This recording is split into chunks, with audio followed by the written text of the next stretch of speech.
Welcome to Toxic Tuesday. I'd like to show you something.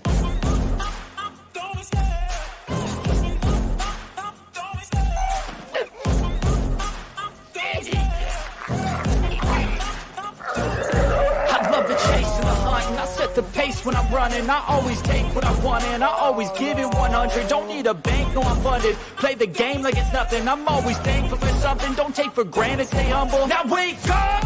It's time to look at the enemy. Look in the mirror if he is no friend to me. It's not working out, maybe it's the chemistry. It's time to break up so I can make a better me. Better believe in your mind, cause it's everything. You can mold, shape, find almost anything. All it takes is some time and some clarity to find your identity. It's mind over everything.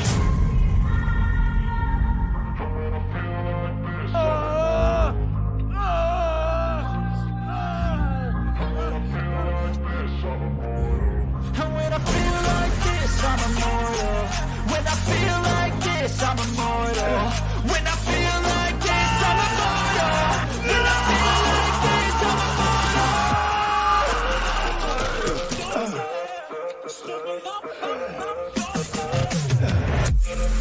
You have to ask yourself one question.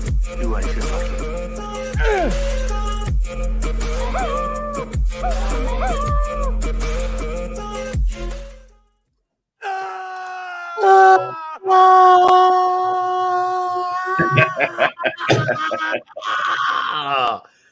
What's up, everybody? Episode 86. That is massively, gigantically, monstrously.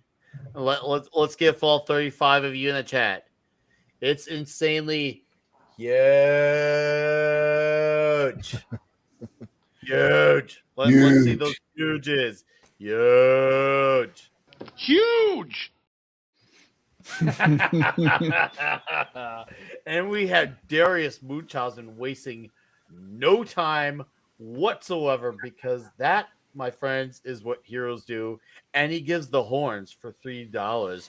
Thank you, Darius, leading off the show by a good example. How are you all doing tonight in the chat? Let's give some quick acknowledgments, and then we'll as usual, introduce off the panel.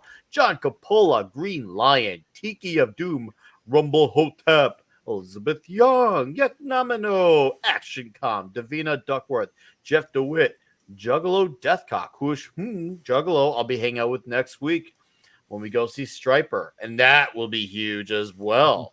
Deleted Scenes, Sander Hamerslag, Southern Viking, RJ Godzilla 81, Phoenix Knight 08, Brad Young. Hello, Brad Young. Darius Munchausen, of course. T-Bud, Martin Phantom Outsider, Rob Altus, Snail Messiah. Welcome, everybody, to the toxicity of Toxic Tuesday. How are you, that 70s rock fan? I am awesome, my friend. I'm doing well. Things are good. Just had some exciting news about guests on my channel today and lined up some great shows. So I am having a good time. Saw, dude. No, that's a big deal. Yeah, Huge Graham Bonnet. deal. Graham Bonnet of Rainbow, Alcatraz, and MSG is going to be guesting on the show in June. Wow, so we're stoked for that Graham one. Bonnet, dude. Yeah. From Rainbow. Yes, That's the guy. monstrous. Like, But you have to say brutal. you have to say Richie Blackmore's Rainbow though. That's I do have to say you always Richie have to say Blackmore's Richie Blackmore's. Rainbow. Yes. P.S. Richie Blackmore is in Rainbow. Well, it was still Rainbow when I knew them. So Yeah, but Richie always wanted you to know who was in Rainbow. yes, yeah. That's awesome. And Congrats, others man. Rainbow, it's that, and then Monday. That's in June. Mondays. See, I'm getting my plugs in early. My show on Get your Monday plugs though is a in guy. now, and we'll plug you up again Might later. as well plug Monday- early, right? Monday, my show's guest is a guy called Willie Fife, who was close friend and confidant of Ronnie James Dio and tech for Deep Purple, White Snake, Rainbow, and Dio for many years. So these shows are just. I'm so blessed. I'm blessed to get these great people. That sounds like a lot of fun to listen to. Oh, these are going to be Because good. it Yeah, will so be. it's exciting. It will be fun. No, Anyway. 70s. Congrats. That is amazing. I can't wait to. I'm going to try to listen in on this coming Monday show because that's going to be monstrous. What That's gonna be time? monstrous. What time are these shows, sir? 3 p.m. Mountain Time is the kickoff on my channel, so it will be a lot of fun. It's going to be a blast. Willie's a great guy, and he's got a lot of great memories of Dio and many, many great albums and tours that he was involved with. So looking forward to that.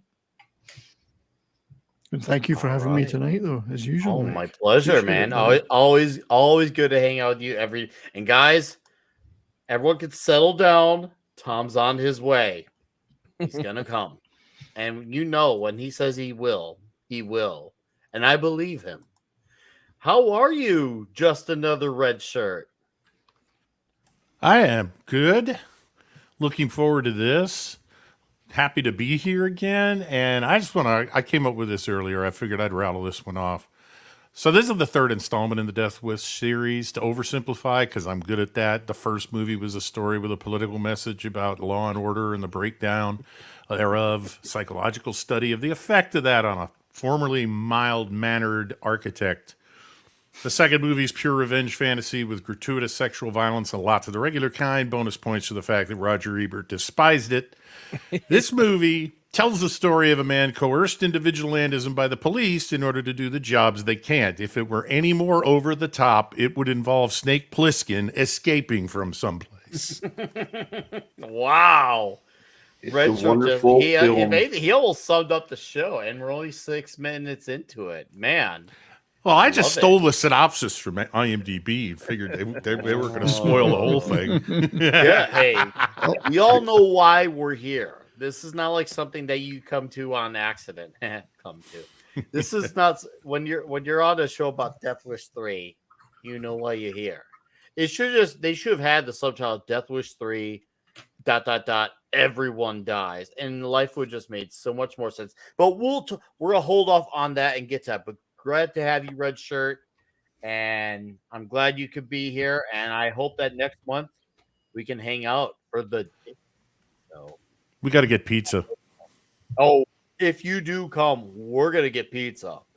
And I'm going to it's come. very cheesy. Oh, please do come. Do come. How you doing? Everybody come. Good to see. Oh, doing awesome.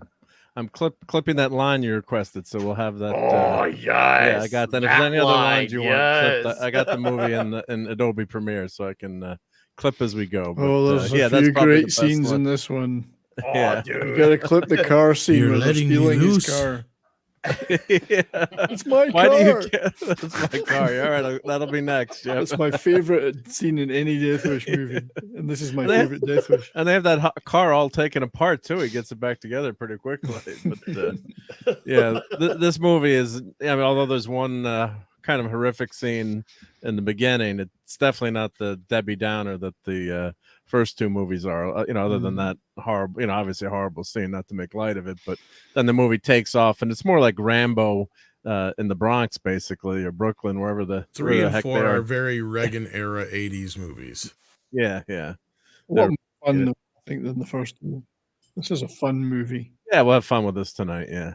Oh, we're gonna have To assert this, but she. Other than that horrible scene, that's there's some. It's a much different tone to this movie, and the director and everyone has said as much too. So we'll get into all those details later. But yeah, I've got that clip ready to go soon. No, hey, glad to have you here, Mark. As always, very thankful for your services to what you do for Toxic Tuesday via technology and via your voice. And Thank you. returning to the show for the first time, and I think since Big Trouble in Little China, what was that, like a year ago? Yes, sir. Bruce Lombardo of the Dix Division. Welcome back to Toxic Tuesday. As much as this is like the best guilty pleasure stream throughout the entire week one can watch, and I Thank you. just embrace this time when I get here, because I don't want to be ever thinking that this is like normal. I love the fact you have this show every week, and I would sully it if I were to cross the threshold any more regular than this. But I appreciate you so much for letting me come in and talk about my absolute most favorite canon movie. This even beats Masters of the Universe. I love this movie. No, hey, I'm glad to have you back. And believe me when I say, let's make sure after tonight it's not as long of a year-long wait. Okay, You don't want to be too long, for you to Nick. come back. Yeah, we want you to come sooner. We don't like waiting on you to come. So, and with these guys here and like the Dix division, we like consistency. And Okay. all right. Yes, we sir. make guys like Handy Randy proud. So, and of course, we got the guy underneath me, and I like him there, and I could always have my eyes on him. That Tom Connors. Did you go get pizza? No, I didn't get pizza. I watched this movie and fast forward quick before we got it.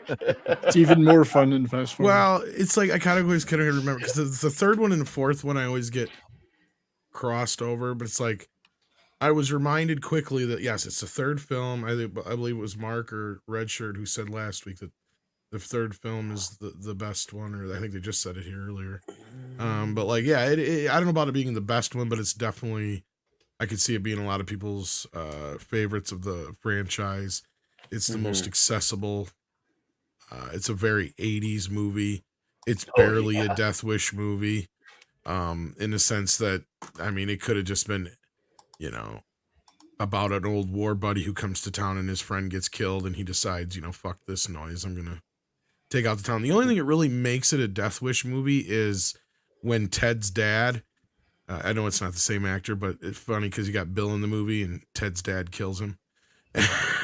Yeah, that's right. It's not really Ted's dad, but it looks like him. Looks like, And he's a cop, so you know it just kind of works. You know, so like, other than that character kind of setting Charles Bronson loose, that's the only thing that really ties into the earlier films, really, right? Because he flat out says, you know, I know you're the vigilante. You know, I'm going to set you loose on the town. Yeah. You know, that kind of a thing. Which is no mention of him being an architect. No mention. No, none of that. Well, it's not necessarily. He's an architect of destruction. At the end of the day, yeah, no shit. Architect of Points the doom. 70s. You know, there's a good debate to be had. Who destroyed more of that city block? Was it him or the gang? I Oh, mean, well, that's right. They're competing. They're really competing. Not it's the one.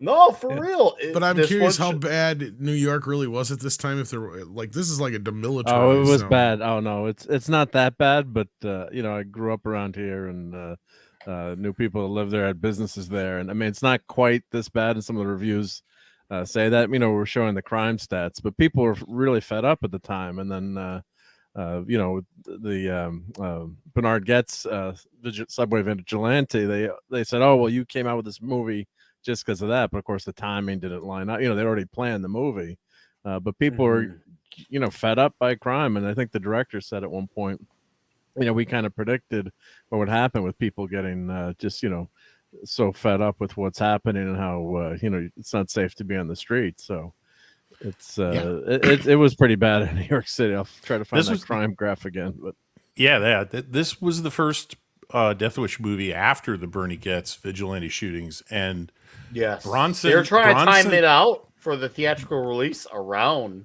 because of how Well, big that stuff was going on.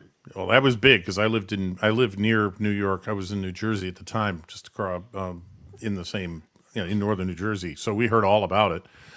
Bronson publicly stated that people, please do not imitate his character Paul Kersey from these movies. he had to issue a public statement saying, you know, I'm please, sure he did. kids, don't do this at home. Don't use a rocket launcher at home. Your parents will get upset. Even if he is wearing a bulletproof jacket. Yes. In the bulletproof jacket, stop a missile. Oh, man. Here's another bit of trivia on exotic weaponry in this movie. That Wildey 475 Magnum, Bronson owned one in real life, and he suggested it as a way to make the film unique. And in an interview, it did. the owner of the company that made it That said gun that right there. There you go. Yeah. sales of that gun spiked every time Death Wish 3 appeared on cable TV. Oh, man, It was a did. huge flick on cable. Yes, Yeah. huge everyone flick on likes a cable. hand You- cannon. And made in Connecticut. I just have to add another great Yes. firearms manufacturer. Made Alex in Connecticut. Winter. You could No, call I it gotta a- say- You flick for Alex Winter. Yep. And As it we seems like go ahead. go ahead. Tom, go ahead. Nick, I was just I was gonna just to- say. One at a time. All right, you go, and then I will come. Oh, you're gonna come? Yeah. Well, then you go first. Okay, fine. Well, I was gonna mention how this seems to be the movie that everyone hated working with Michael Winter on, except for like one actor. And obviously, Winters was one of the ones who did not like working with Michael Winter, because obviously this was his third and final Death Wish. I think it was only Kirk Taylor who was the giggler, who's the only one who had something good to say about Michael Winter. Everyone else was talking about how this is a bad experience. Which is funny because this one working has the with least Winter. amount of dolphin love in, I guess. I mean, it doesn't go to the Mhm. extreme like the other two does. Other Mhm. two films do, I guess. Mhm. It was also filmed in Tom's living room. Yeah, it looks a lot like mine. Oh, Wood the, paneling. what I was going to say was this is one of the first films in history because you started to notice this trend, not all the time, but once in a great while. For some reason, around the third or fourth film, a franchise would switch from Roman numerals over to a number. Yeah. And the reason was because Americans were dumb. And once Yeah, we get all of past, Yeah. Almost truth. come on, almost 50%, Tom. yeah, I know. Well, they did a survey actually for this film, and that's why they went with that. But like, Yeah. I said, it was a trend. It wasn't just this film. There was a lot of movies that would go from, oh, we're gonna have part 2 and 3, or maybe 2 with a Roman numeral, and then all of a sudden, oh fuck it, we're just going with 3. You know, with a 3, like a number Yeah. 3. With an Arabic one of 3. one of the articles said, yeah, because recent marketing surveys had determined the average moviegoer could not read Roman numerals. They'd be confused. Oh my You know, God. way Rocket to say, really hey, we're pissed gonna a make lot of sure you're people off. stupid on purpose, even though America. we'll way to say your audience is dumb, and indirectly, of course. And be like, you know what? Rather than get you to learn, we're just gonna say we're gonna submit to your stupidity and keep you down there. You know, Then you they have the missed- other side of it, like the Friday the 13th, where they would just keep them because then people couldn't read them, so they couldn't tell how many they were up to because they were embarrassed. they missed a trick because they could have made it sound like a French New Wave movie and called it Death Wish 3. You see, that would Trois. have been Ooh. 3. Wow. That would have been Wow. classy, you see. I'm trying to Maybe. imagine like Twa. When I think of Twa, I just think of Nicolas Cage with his face-off hand. Paul Kersey, That would be you got a death wish. I'm gonna kill you. that would be funny. Yeah. I'm gonna take your face off.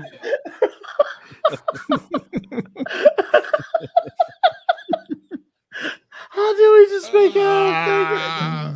Again, they've picked some great locations to film in. I mean, and some Yeah, of in it's filmed in London. London, I was yeah. gonna say, where did they shoot this? Because it's London. definitely not New York. It's London. Yeah, London. okay, that makes more sense. And a lot of the minor parts were dubbed by U.S. military personnel Yes. stationed in England after the in post production Yeah, because all everybody right, had a that- British accent. So, all right, is that Paul Kersey? Leave it. Yeah, Hey, fuck you, buddy. he trimmed the Flatbush section of East London. He just went up them apples and stairs. Blow the scum Stairs, away. didn't he? Yeah, one of the Teamsters got mad at the director when they said we're gonna kill you when you come back to New York. I'm paraphrasing. I said no, it was filmed in London. It wasn't. You know, we did not use the Union. You know, so Yeah. But Going yeah, off look, the it ice looks pretty good. cream. This is America, isn't it? Oh. Funny how the police got there quick enough for this particular murder. They're missing and absent for most of the other ones, but conveniently got there quick enough for this one. Yeah, This because that's of all the times. In this one, the police are not just incompetent; they're part of the problem. Oh, dude, absolutely are. Yeah. It's in the end. In the end, they actually finally go against the problem. At Yeah, the end, well, when, They you know, do. Ed Lauter Yeah, was. which Yeah. gets that, but Yeah. but even between the 1, 2, and 3, yeah, they are absolutely a contribution to the issue. And it kind of brings it back to something I said yesterday on yelling at parked cars. It almost feels like some of the big cities, the way they have their policy set, it almost feels like they treat the criminal as the customer. And if they have a vigilante take out the criminal, well, that criminal that's taken out by vigilante is their customer loss, because that customer can pay for bail, help be involved with the rehab, help Keeps be them in a involved with job. community service. Yeah, they also keeps them their job on top of it all. So like I said, it feels like almost criminals in some ways are the customer, which is like I said, I know it sounds crazy, but in some it's a ways they it's kind a of are. symbiotic relationship, Nick. You know, they both Yeah. need each other. Yin and yang. Yeah, and I like this bit with this guy. Like, I know I was calling him this Ted's is dad great. earlier, but the actor's actually I don't remember his name. It's offhand. Ed Lauter. Ed Lauter, thank you. Of course, probably you might recognize him most from things like The Longest Yard and whatnot. But Next Generation. yeah, Next Generation and stuff. But Oh. yeah, I like his character in this movie. He's just kind of a, you know, I like how he. I call him comes up with this Officer idea. Dude. He's He's also Officer the Dude. He keeps And killing he's also- cockroaches. His little thing is just killing cockroaches hates throughout. Yes. the Well, entire that's the movie. whole theme of the movie. Yeah, You gotta like, there's take them little all themes out. in the movie, and you guys brought up the political theme, and that's what I was going to get to here. Was like the whole idea that guns are illegal in New York, yet things are this fucking bad, right? Like that's Right. another political point, especially that's poignant right now with what's going on in the world. But Yeah. Yeah. And Paul Kersey's the only one who can come up with an arsenal that can compare to the gang's firearms. Well, literally, this- the gun is a cannon. It's a hand cannon, really. It's a cannon hand cannon. It It is. is. Yeah. It's an elephant gun that's been shortened. So it was a relief for him to use the rocket launcher after, because it was easier to fire, probably. Well, that's why, yeah, if you're in New York City, you can have a gun as long as you're a criminal, right? But they're not going to Yeah. go after you, or that's well, they one of the even big have like how many controversies. scenes where the cops take the guns away from the citizens, right? Sorry, Mark. but, Yeah, like, no, that's okay. No, yeah, that's exactly right. With the Jewish family later, like the wife's like, but that's our only protection. And now with Heller and some of the recent Supreme Court decisions, it's a little bit easier, but still very difficult. You know, in some of these high crime areas, so everyone's running around with guns. And the crazy thing today is you read all these crimes and.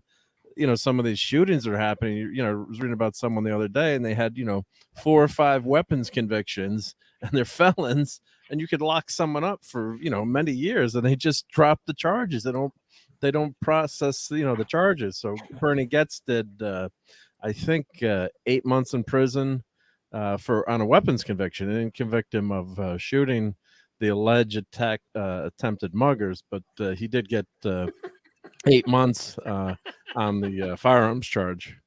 I don't want Ron Kuby coming after me if he's still out there. He represented those guys. So Officer Dude is the exterminator. And then you got Brad from Superman here with the reverse mohawk. This is one of my favorite bad guys. yeah. Oh, yeah. Yeah. He's Yeah, such what a was And a he- punk. early child. Oh, that's Chuck from Happy Days. Yeah, it's Chuck from Happy Days. He was Brad Who? from Superman. Who? Sorry, who? Chuck? Who's He Chuck? disappeared. He's an alternate universe Chuck. kid in Happy Days. Yeah. Yeah, existed for one He season. went to college and never came back. Yeah, That's right. Yeah. they disappeared him. Then Ron became the elder. Yeah. Yeah. Well, I think that was the whole thing is they wanted Ron Howard to kind of be the more focal point of the show. Yeah. And Fonz replaced. Especially, I was gonna say after replaced Fonz Chuck became the Fonz. big thing. Yeah. Because he wasn't supposed to be a main character on the show, just supposed to be on for a No. few episodes. Yeah. But yeah, what would the Fonz have done in in this movie? Hey, on your we guns. got this, guys. Make peace. Mr. Make love. Kersey, why don't you chill out a little bit, eh? Hey, he would've Charles liked the Bronson motorcycles. was 64 when this movie came out, and you know what? I have no issues with that. He's in good shape in this one. Yeah. Yes, He he runs is. better than I do. This is probably the first one where he really starts to show his age a little bit, though. Yeah. Yeah. Mhm. A lot of the close-ups you can really start to tell, and there's the one scene where he's got his shirt off or whatever, and he's starting to look a little saggy. But It's know, pretty for darn his good. age, for fuck. If you're 64 though, smart yeah. at 64, that's I know. not, I can't. no. Yeah. Compared to me at 43. So yeah. Yeah. Well, there was a line I'm trying to find too, where they talked about him slowing down. I guess I found like making a Death Wish book online. I was reading about Death Wish 3. So the director was, Bronson was basically saying like, my doctor says I have to warm up, and the machine gun stuff is, hurts my hearing. And of course, we didn't really talk about his background that much, but he was a tail gunner in World War II. So he served in World War II, and he grew up as in a Purple coal Heart, mining isn't he? family with like 11 kids, and he grew up in abject poverty, and with the GI Bill after World War II, he ended up becoming at one point one of the top actors in the country, got to say, in the 70s. But yeah, so the director, I'm trying to find the line, but basically said, he's like, well, why don't I give you a hot dog stand, and then you can poison all the bad guys to death if you can't carry a gun or run anymore. And they said just Bronson started to laugh, and he was a good spirit about it, and then he got back to doing what he could. But yeah, he's not you can tell he's slowing down a little bit, but for 64, not bad. And I still wouldn't want to get in a fight with Bronson. Yeah. No, dude. I mean, I still got a good handle on the gun. He's still got a good handle on it. All things considered, age showing him and whatnot. I mean, for me, I like that. I like seeing him with that age because it's like, holy crap, here's this guy, old as shit. And he's just basically the common man, still kicking The thing ass. is, That's what I get. He's not being asked to do martial arts here, so it's not too big a stretch, I mean, it's Yeah, and he doesn't look like he could easily outrun most of the gang members. So you can see it there. It's not like he's a marathon man. Skimming through it, though, I was kind of surprised to see how many stunts that Bronson did actually do. Yeah, he seems and more you can tell physical it's in him. this one. Yeah. Because like More climbing physical. up the stairs and some other, running here and there and down the stairs. And Takes a few him an other hour to things. get up, but he has to go up. But yeah, you can see he's starting to show the gray a little bit. But Yeah. quite a bit. He Well, had you're gray all just in number ageist. 2 and 1. You're just Did he really? ageist. He just had a little patch Yeah. though in the first two. He's though. always he kind of looked old He's even doing in the first Chuck movie. Norris there. He's doing the Mm-hmm. Chuck Norris steer. And his wife Jill Ireland was on the shoot with him. He always took his family with him, and two of their kids, and of course she's unfortunately battling cancer at that's this so time. romantic and sweet. Take your family to the Death Wish Yeah. filming. That's right. But yeah, but he's kill some people tonight, honey.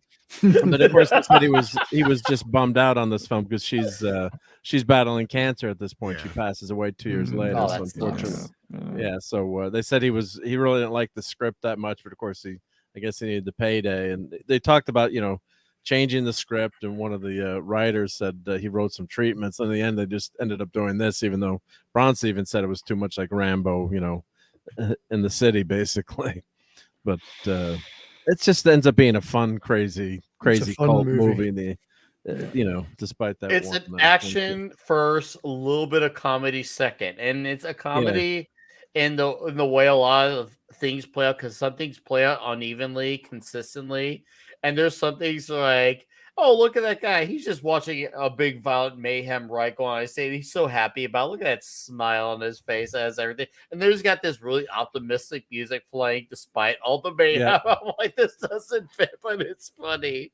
And of course, you got classic. Of course, you got there's not as many like super memorable quotes, but the ones that are there are obviously they stick, like the "I owe you that one, dude," or of course they killed the Giggler. My friend Giggler, Wildie's man. coming. My friend Wildie's coming. Yeah. I just love the exchange over the car, which we've not reached yet. I don't think the car scene. It's just the greatest exchange. Oh, dude. And they're Yeah, that's ripping his another car great apart. one. It's my car. Yeah. Like he's talking to two rational human beings. It's my car. Why do you care so much? What's it do? It's funny. That's actually made me laugh out loud every time I see it. That is a great line. A great scene. Yep. My car. I might be clipping that right now. That's right. No, you gotta die. Yeah. Oh, yeah. Now you got to die. That's right. It's just I find that humorous. That those lines are very funny. This movie has a lot of good dry humor.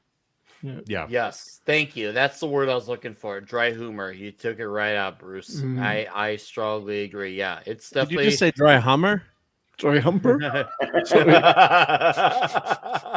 Wait, she's not here yet. That time, I heard you coming.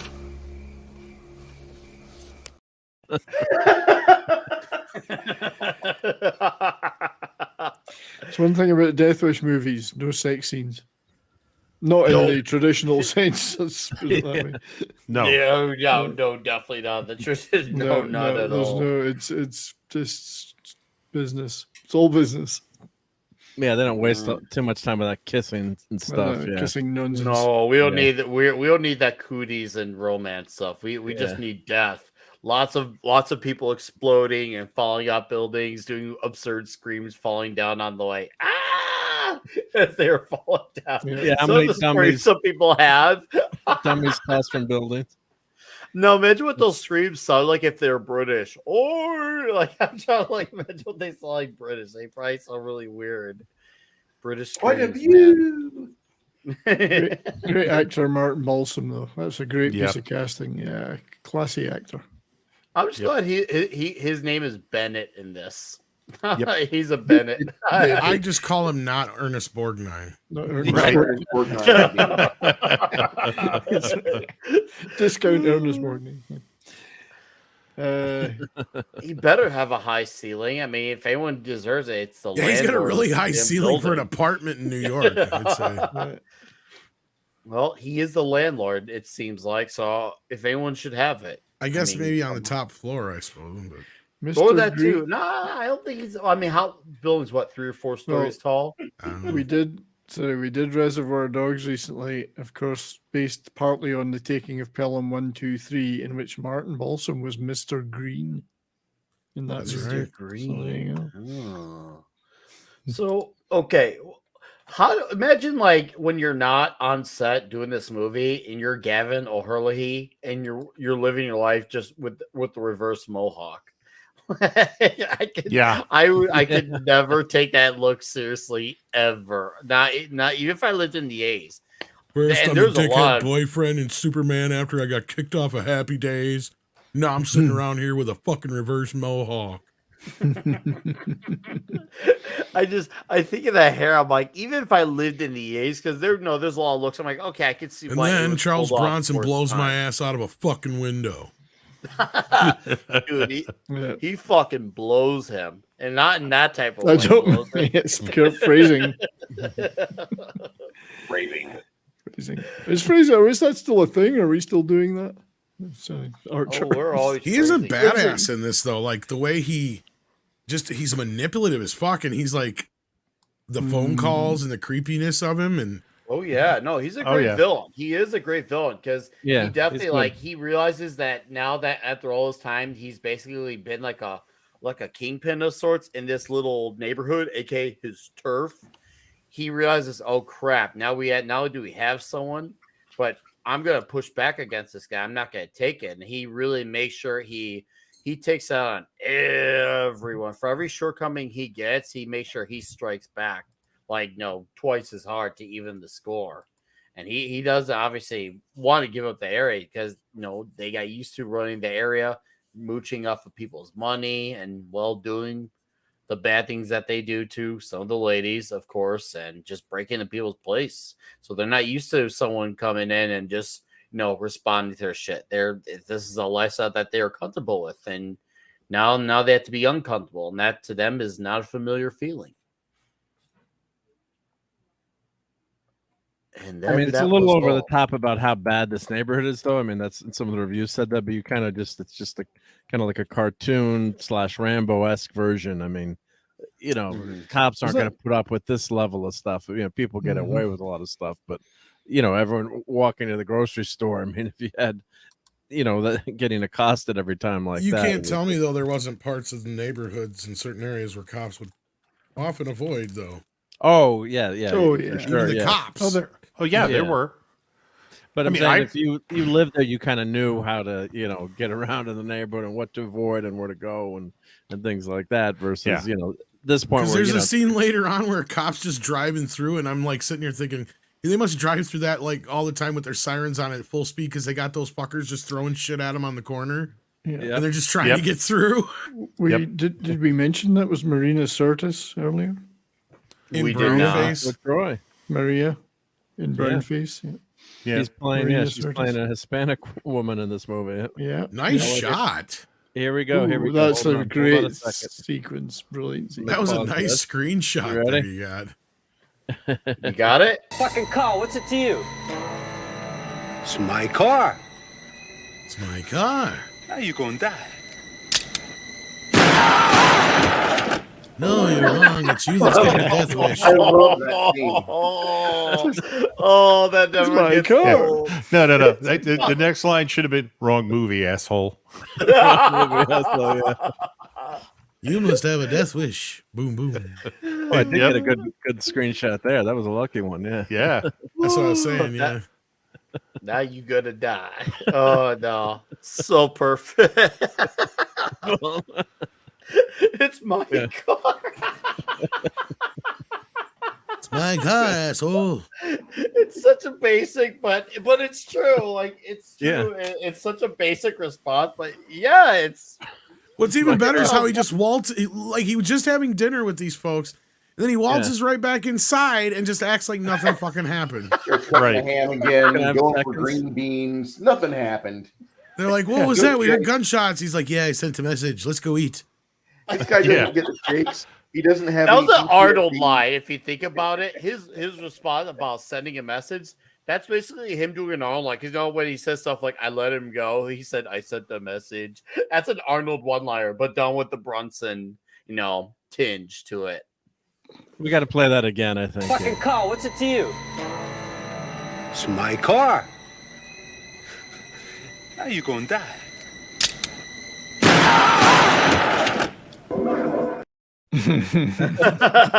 All right. Oh, Real quickly, I want to give an awesome shout out to Flip City Magazine. They were on Yelling at Parked Cars several months ago, and they're a fantastic guests. And they basically do like a Mad Magazine style magazine, and it's hilarious. I have 2 issues, I think, of it, and I would highly recommend checking it out. They do have a YouTube channel, and they are on Twitter. I'll try getting links. Do check out their magazine. They make fun of the current climate, we'll just say, in every way possible. And it's great. It's nice to have a alternative for comedy in that department. So you're shout saying they're out kind to of Flip like City Magazine. they're kind of like National Lampoons was back in the late '80s or '70s. They're a bit raunchier. I'll post the link, but yeah, they obviously you could do a subscription, you could order individual issues, and yeah, they like I said, it's Mad Magazine, but with them making fun of the current political climate. It's great, and like I said, no one is safer because now we're in this day and age where if you're gonna get made fun of, it's only done on one side. Thank you, Red Shirt, appreciate it. That's their YouTube channel. I'll get their at regular website as well, and of course there'll be links to the regular website at their store. Yeah, by all means, guys, check it out. It's fun, it's funny. I should definitely go get a copy later in the stream, but yes, please check them out, support them, because Salty Cracker is also a fan too. I mean, just saying, that's an endorsement and a half. Just saying. Anyways, let's go back to Death Wish 3. I had to acknowledge that. So yeah, that creep brought on a nitro pulsar. He's not good for, yeah. Yeah. There's sort of just some things you just do not do. Yeah, right. Oh, I love the kid. The kid who anytime he sees people get their asses kicked, he's there to be the cheerleader. But I love the transition here. He's gone from revenge to cleaning up the neighborhood. He's the neighborhood justice man. Yeah, he's the I love neighborhood it. vigilante. Love it. It's yeah. perfect. It Totally kind of different.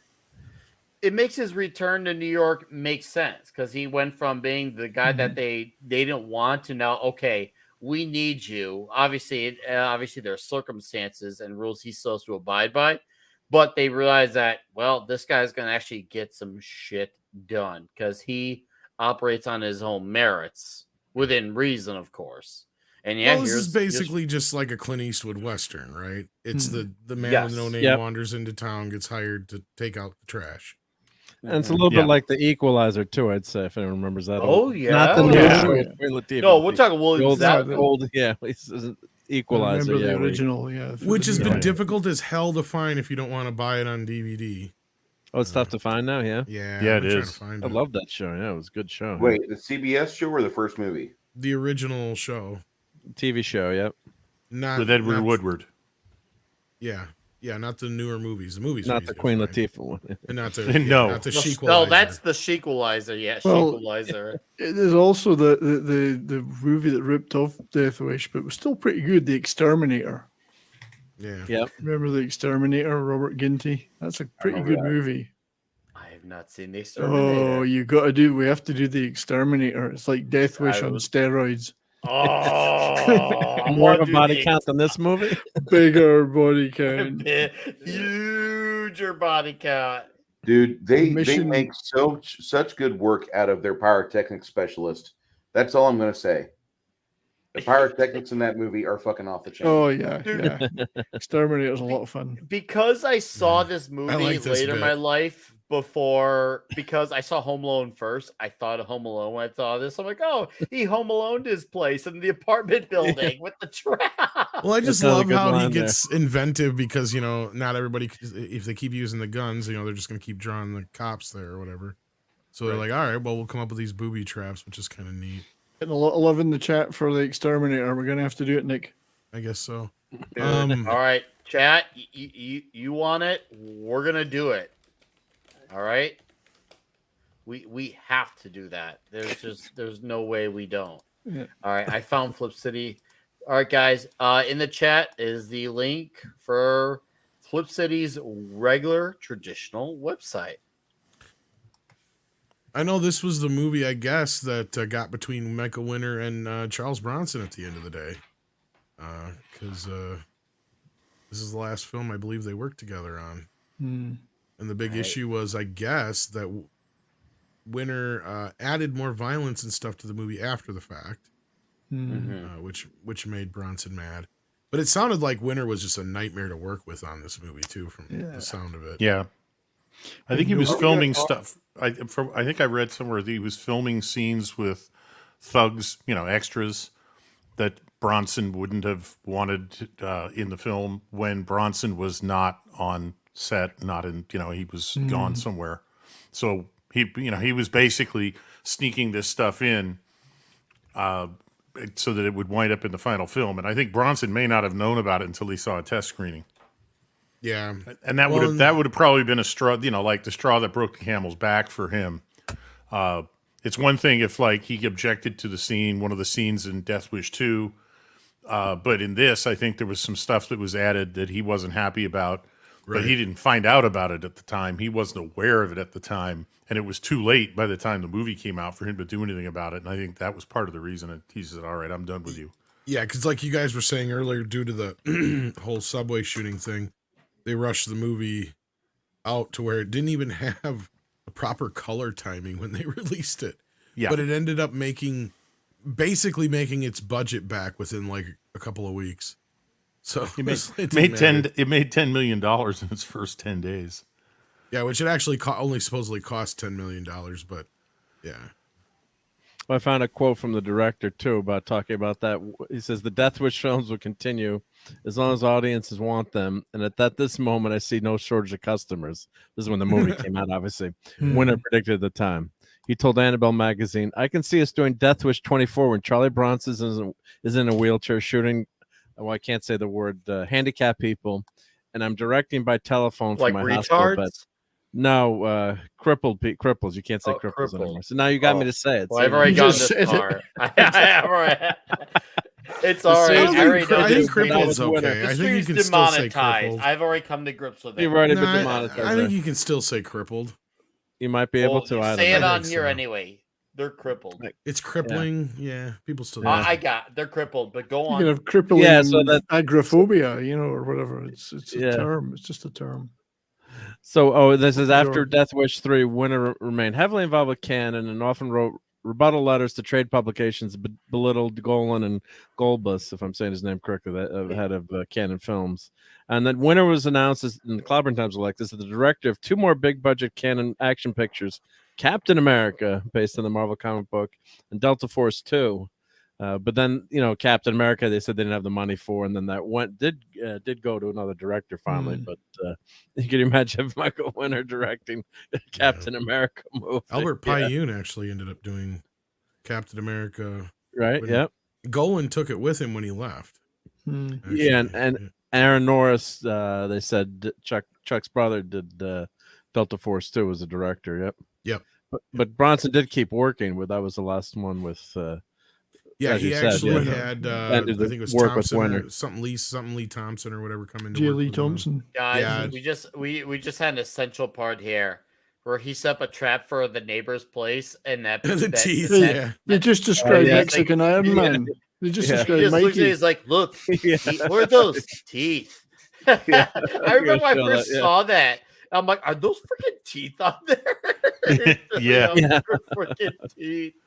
All right, so They're we got teeth. a direct donation, and with the direct donut, we do now do a double whammy.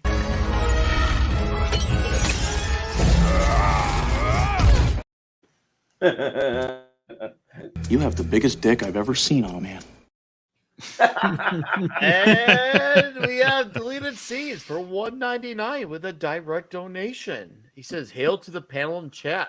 The funniest part to me is the fact that Kubrick was shooting Full Metal Jacket on the other side of town. The Giggler is in both movies.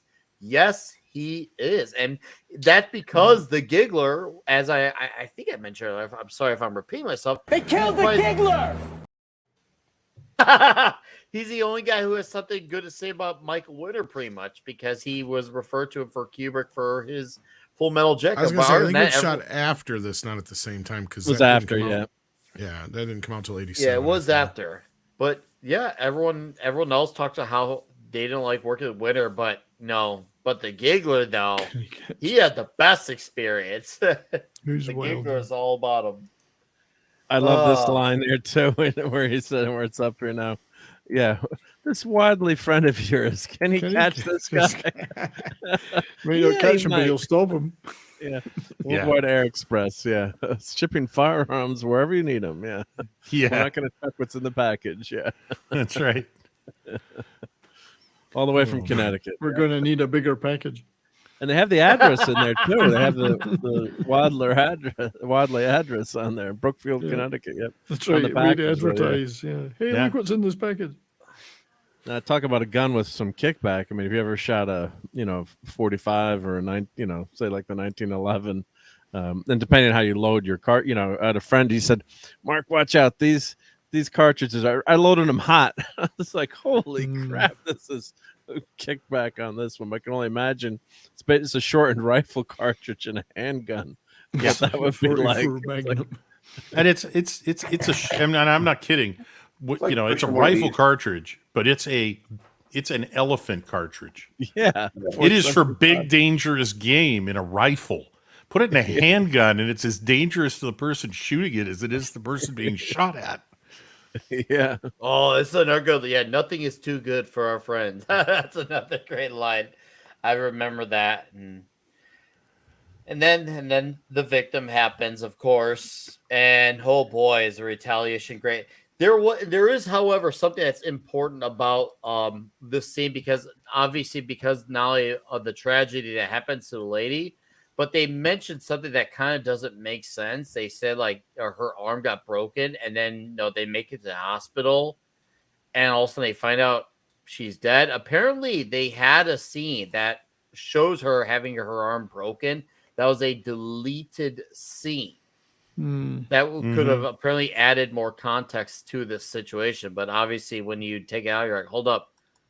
You're saying that she's alive, but somehow a broken arm led to death. I don't know how that. And that's a weird comment to say. This Rodriguez has expired. I've never heard someone say when someone passes, they've expired. It's like saying your driver's license has expired. Yeah, I like or Right. that always threw me off as a weird comment. I was like, She has ceased to be. expired? She shuffled off this mortal coil. She's expired and gone. She is an London. Yeah, I've heard. Join the Left choir Us. invisible. I've So- even heard no longer with us, stuff like that. But I've never heard expire. I was like, that's such a weird comment. She is an ex-wife. Yo. We're getting Monty Python now. Yeah, we got a Monty Python undercurrent going here. Yeah. Well, I guess that scene would have been too brutal, right, compared to the second movie. It's like, you know, he said, yeah, it was too brutal to have That showing note's the guy getting breaking her old. arm after he's, already raped her. I mean, yeah, they didn't want to show that breaking the arm. Was too tough. Nothing's too good for our friends.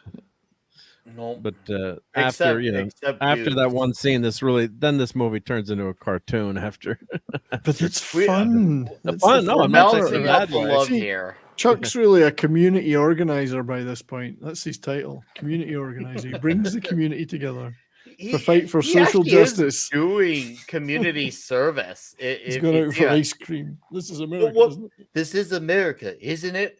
But what's better than not just him doing what he does? It's the pocketbook lady after, because she goes nuts, like they killed your ass, and it was great. Like she's so excited to see one of these thugs get their asses kicked.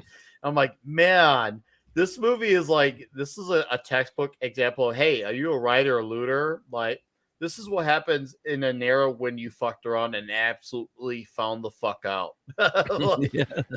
Fuck around, find out. This was the embodiment example of that shit, man. And this guy, boo! I remember when I saw it, and it's just the way she goes nuts was my favorite part. It's even better than the gunshot actually happening. She's so excited. I'm like, I've never seen people so happy about death in my life. Did he ever get the ice cream though? That's what I want to know. Yes, he did. I saw him take a bite. I He saw got him the take ice a cream. bite. He He got did the take ice a bite. I can confirm. He not only did he take a bite, but he gave one to the kid. Yeah, it's a nod Yeah, he back tossed to him Death one. Wish 2. It's a nod back to Death Wish 2 with the ice cream Yes. scenes. Yeah. Now wait a I'm glad minute. he's Speaking dead. of He took my nods, pocketbook 3 weeks ago. He should have been dead. I'm glad he's dead. Mrs. Redshirt pointed something out, and I hadn't really paid any attention to it, but it's in every single movie. At some point in the movie, in his neighborhood near his apartment, Paul Kersey's apartment, there are people on the street partying with balloons. Every single Birthday one of party. these movies. Yeah, I'm like- look at her, man. She's got balloons. Go back. You can't tell Yeah, me go she back. don't look like she won a balloon after the giggler got killed. No, they're literally running around with. Look at it. They're so excited. It's weird. excited. It's one of those things. It's like, why would it be in all 3 movies accidentally? And I can't figure out what the heck was going on with that. I don't know why that's in all 3 movies. People on the street partying with balloons. Don't get it. No, I don't know, man. I couldn't tell you about the 70s and 80s with New York City and LA and their balloons. I like balloons, but I don't know, man. But right on. Right on. Like they say, you cannot top that enthusiasm after the giggler got his ass killed. They killed the giggler. They killed the giggler, man.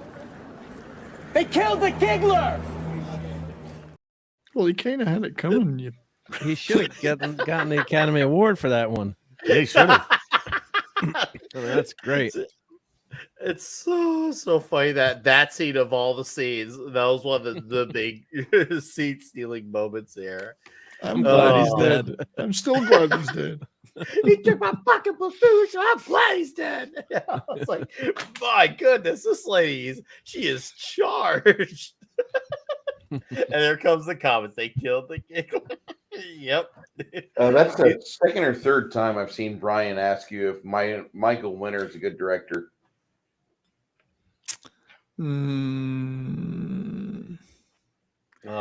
I'd say might- he has done a few competent films, but I wouldn't say he was a great director or I would good. say he's good within his confines. He's Yeah. someone who definitely works best when he's contained and a little bit on the leash.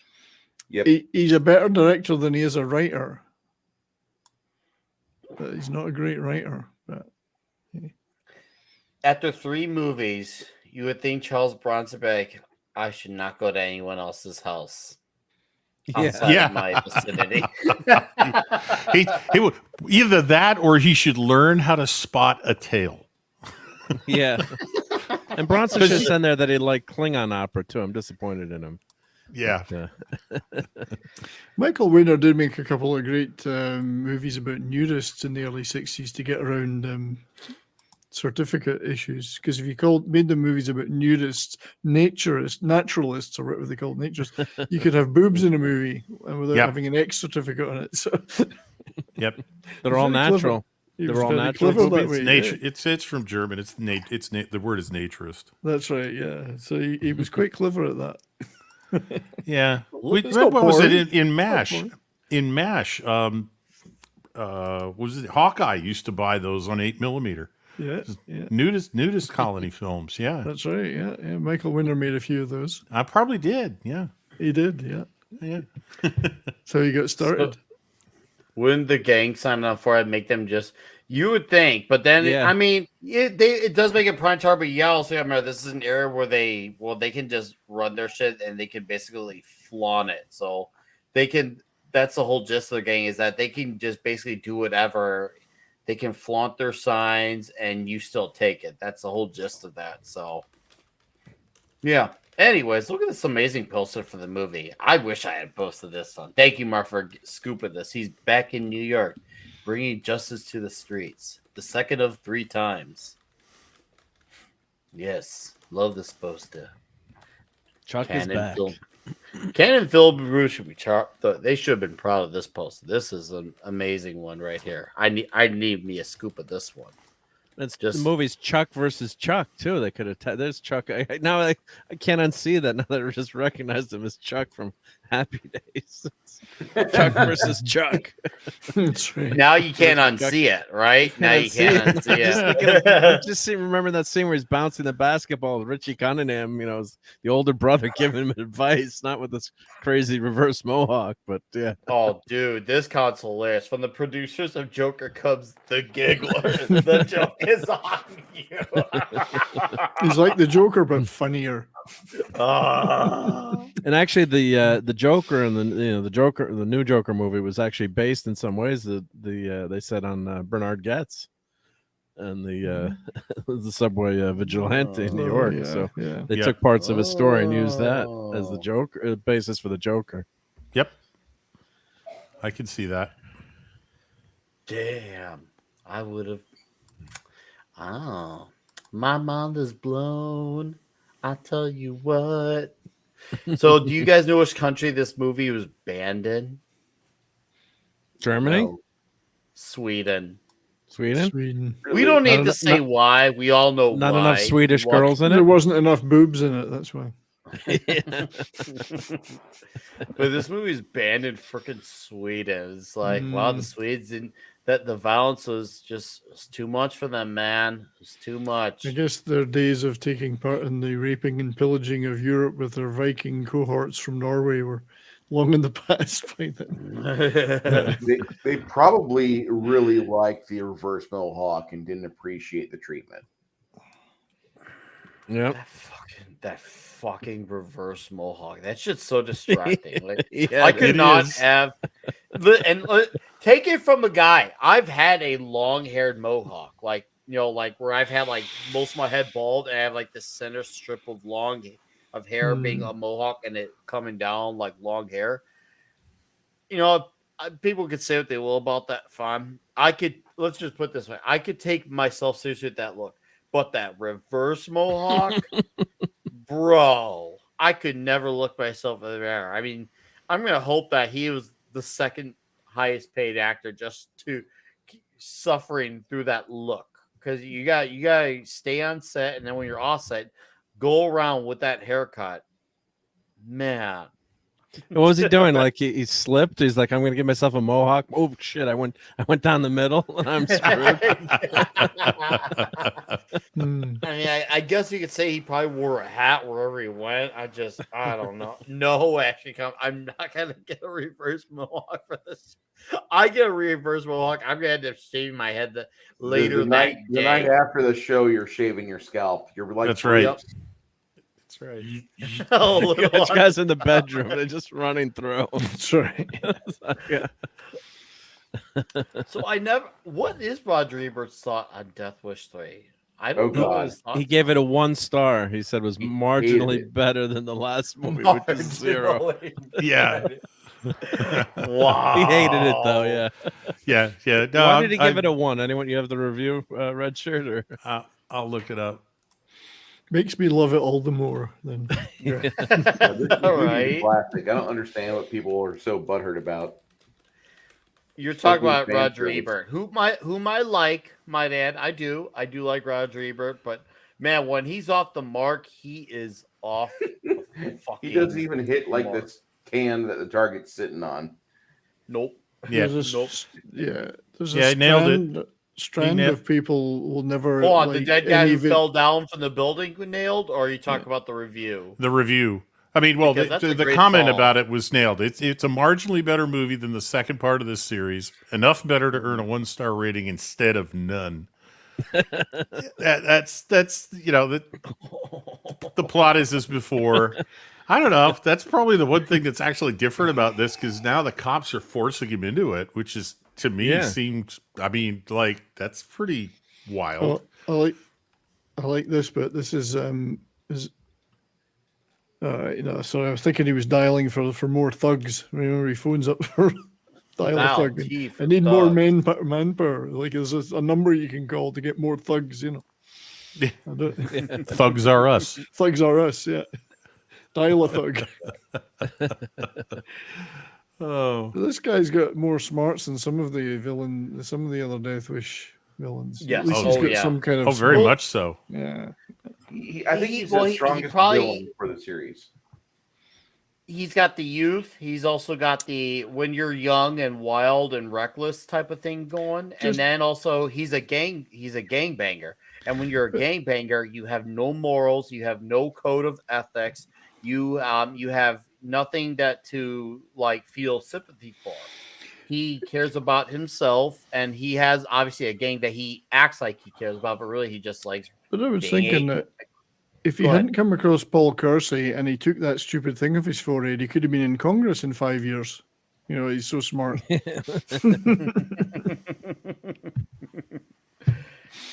I wonder, Yeah. Stunt Brat's here. I wonder if she knew anyone that worked on this movie. I mean, there's some amazing stunt What do work you got, in this Stunt movie. Brat? Practical Please. stunts You here. got Yeah. anything about this one? I would like to hear a story. How you doing, by the way? Thanks for dropping in here. Always. I want to. We kind of gloss over because obviously we're talking about important stuff. But when he tosses that guy over the building, I thought, and then you see another cockroach get killed. Right. Yep. Right. Squash. This is one of the flubs. This gun, this 30 caliber machine gun is one of the flubs in the movie. There's two problems. One, it's recoil operated. I looked this up because I had a feeling about this, so I went and looked it up. It's a recoil operated machine gun. If you don't mount it on a solid tripod, it jams after about 3 rounds. Yep. Well, that's what second happened of all- to the guy, right? Yeah. And it's belt fed, not drum or magazine fed, which means you got to have somebody feeding the Well, he ammunition does into have, it. but he does have at one point. Yes, he does. They Yes. figured that out, but they still have him going John Rambo with the thing, firing it from the hip, which you can't Yes. do with that. It's Charles Bronson. He can It's do Charles Bronson's kid. And that was No, well, actually- wait a minute. That was Wait a one of minute. his gripes Chuck- with Michael Winter. Yeah. Yeah. I mean, Chuck Norris could have fired Yeah, that. but you know what you don't know is that Charles Bronson had a titanium hip fitted. He's that old. He had to get a hip replacement. He just got one with a mounting in it for a 30 caliber machine gun. And the other, I mean, you know, this is back in the days when, you know, if the fight scene needed, you know, a 14-shot revolver, give her 14 shots in it, you know. Yeah. Not many Yeah. movies bother to show things like, oh, I'm out, I got to reload. occasionally they do here. There were a few times with the Wildie that I was like, it's a 4 what? It's a 4 what? How many rounds can you put in one grip big enough, small enough for a human hand to hold? So there are a few issues with the firearms in this movie, but they're not. I mean, there's no way you're going to take the firearms seriously when you can't take much of anything else seriously with this thing. What does he need with the 30 caliber machine gun anyway? Come on. It's just an alternate love that. universe. It's not real life. I Right. I understand this, and I just nodded and said, okay, they can have it. Yeah. Yeah. But and that This is movie- a lot of guys coming back from the war would bring back trophies and bring back Oh, yeah. guns, and you could actually register them. They did have periods where they get granted amnesty too, and said, register your Yeah. class 3 firearms. I've So seen some with my own eyes from yeah, so World War that's II veterans, like my family. People in my had them, family. right? Yeah. Yep.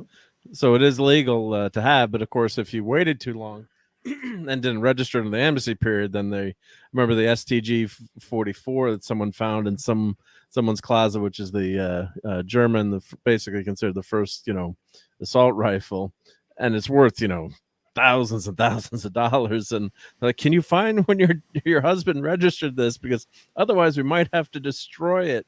It's worth maybe like a $30,000 gun or more. Yeah, it is. And I think then it ended up in a museum. I think they made an exemption, but you can't, quote unquote, she couldn't legally show that her husband had ever registered it. But that's actually not unusual. Of course, yeah, there is a slight problem. I guess if you have to mount it somewhere. But I love the idea of it. It's just, don't mess with these old World War II guys, right? Right. You think you know what you're doing, punk. I'm coming out with my 30 caliber machine gun. Eat lead. It's just a great scene. Yeah. I mean, and it works for the movie. Yeah. What would actually have worked in real life is also a 30 caliber, a Browning automatic rifle, which is a light machine gun, but it's got a 20 round magazine, and you'd have to change magazines too often with that many guys needing to be shot. So I mean, that just would have that would have interrupted the flow of the action. Yeah, and this is the other motive moral of the story: don't date Charles Bronson either. Be his family member. I think Tom has mentioned that a bunch of times where you don't want to know Charles Bronson. And of course, the poor court reporter. Don't even live in the same city as him. Live in the same city. Don't say hi. Right. Don't sell him an ice cream, anything. In the freaking car when he went to go get his mail, she set herself. This one seems like, even though there's no like assault involved really all that much, it's just like one of the weirdest kind of deaths in the whole movie. Just out of nowhere, it seems like. Never let the woman drive. That was the problem. Well, and this is a rarity where, at this point, because Bronson usually would only work with his wife. Well, Rafkin was actually his neighbor and one of his wife's best friends, so I think that's why she got the job in this one. But yeah. Even though he's like 100 years older than her. Like 30 years, literally, yeah. Yeah, and when you go into the store to pick up your grenades, your rocket propelled grenades and your launcher, don't leave your girlfriend in the car if it's a bad neighborhood, right? Right. Yeah, and Fat Elvis said that Cadillac exploded pretty easily. Well, of course, they were Hollywood cars. If you drop them off a cliff or collide two of them together, they blow up. They're made in Detroit. Look at it wrong, it blows up. That's right. They only have one hit point. Sorry, kids. No, you're good, man. Crowley and Rogue capitalizing off the whole Joker. So yeah, if only Todd Phillips did make a Death Wish prequel called The Giggler. Now this opportunity. And Ernest Borgnine, his gun jammed there, red shirt, right? Yeah. I know it's not Ernest, but I'm just calling And at the end of the movie, guy. they'd have to have somebody say the line, "They killed the Giggler man." Oh, I've got a great line for the end of the movie when we get there. Okay, here's what's not consistent, but I can forgive it because this movie's not all that consistent. How Bennett got tossed over that balcony and that ground, I can imagine with his age and him not being in the best of shape, he should have He's a died. tough bird, Nick. He's a tough bird. And then he somehow lived. But I'm glad he at least was at this. No, this was him being like Frank Okola. where he just pretty much just go get those fucking guys, like go pull the scum away. No, I'm trying to imagine him saying it sounding British. What would that sound like? 70s Fred? I say, old chap, go and commit some extreme violence, won't you? You sure the bugger's what's for, eh? I'm just trying to imagine those packages of mail, and I'm like, man, imagine just going to get guns now. I'm like, I can't imagine that, just getting that gigantic gun and being like, bro, oh.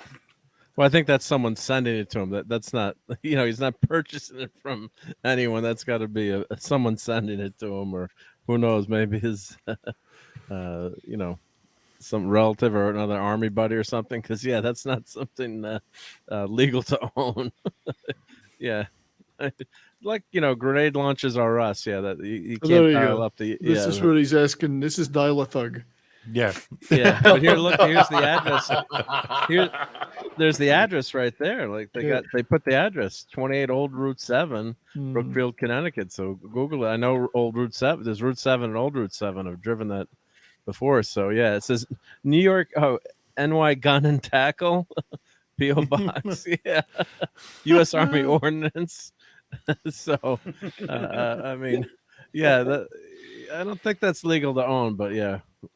That's okay because Chuck's got it, so he's gonna give the criminals the good news with it. He's not gonna keep a hold of it that long. Yeah. Send all your aging ammunition. Send all your nearly dry nitrous to Mr. Chuck downtown in Harlem. He'll be more than happy to put surplus arms are us. Yeah. Army surplus has a meaning. And how come Chuck Bronson doesn't give this guy a real gun? He's just got a homemade gun here. Homemade 1-round shotgun. It's like doesn't he have any extra zip gun to? Yeah, so zip gun means like a homemade gun. So that's actually pipes, or as one of my friends said, give me $50 in a hardware store and watch out. So that's just some pipes and a shotgun shell, but and that was used a lot in the Philippines was actually famous for having they created a lot of guns like that, and actually I was researching and someone actually brought that gun to market, and it sold for $7, a single shot shotgun, a zip gun version of that weapon. And no safety, it's pretty dangerous. And basically, you just slide the pipe onto the firing pin, and the shot goes off. So, but homemade. So when first I saw a zip gun, what does he mean? Like he's going to shoot rubber bands at the bad guys? So, but Charlie should have given him a real weapon. It's kind of crazy. Yeah. Yeah. Imagine being one of those gangbangers who are all excited because you're so used to being dominant and retaliating when things are not going your way. And also, you just see Charles Bronson just come out with that fucking thing. Like, oh, shit. Yeah. Oh, damn it. That's not what we planned on. Nope. It's like the famous line from Die Hard. Oh, I've got a machine gun. He just shot some of the creeps. I just love it the way it degenerates into this. She gets excited too. She gets very excited. She treats it as if there's like a neighborhood boy bringing over cookies or something. Hey, look, they brought us cookies. Hey, look, they're getting shut up. Come look. Yeah. Isn't that Look, lovely? Nick, what kind of cereal does she have in the background there? Oh, hold on. I see Ritz crackers. I see Hershey's cocoa.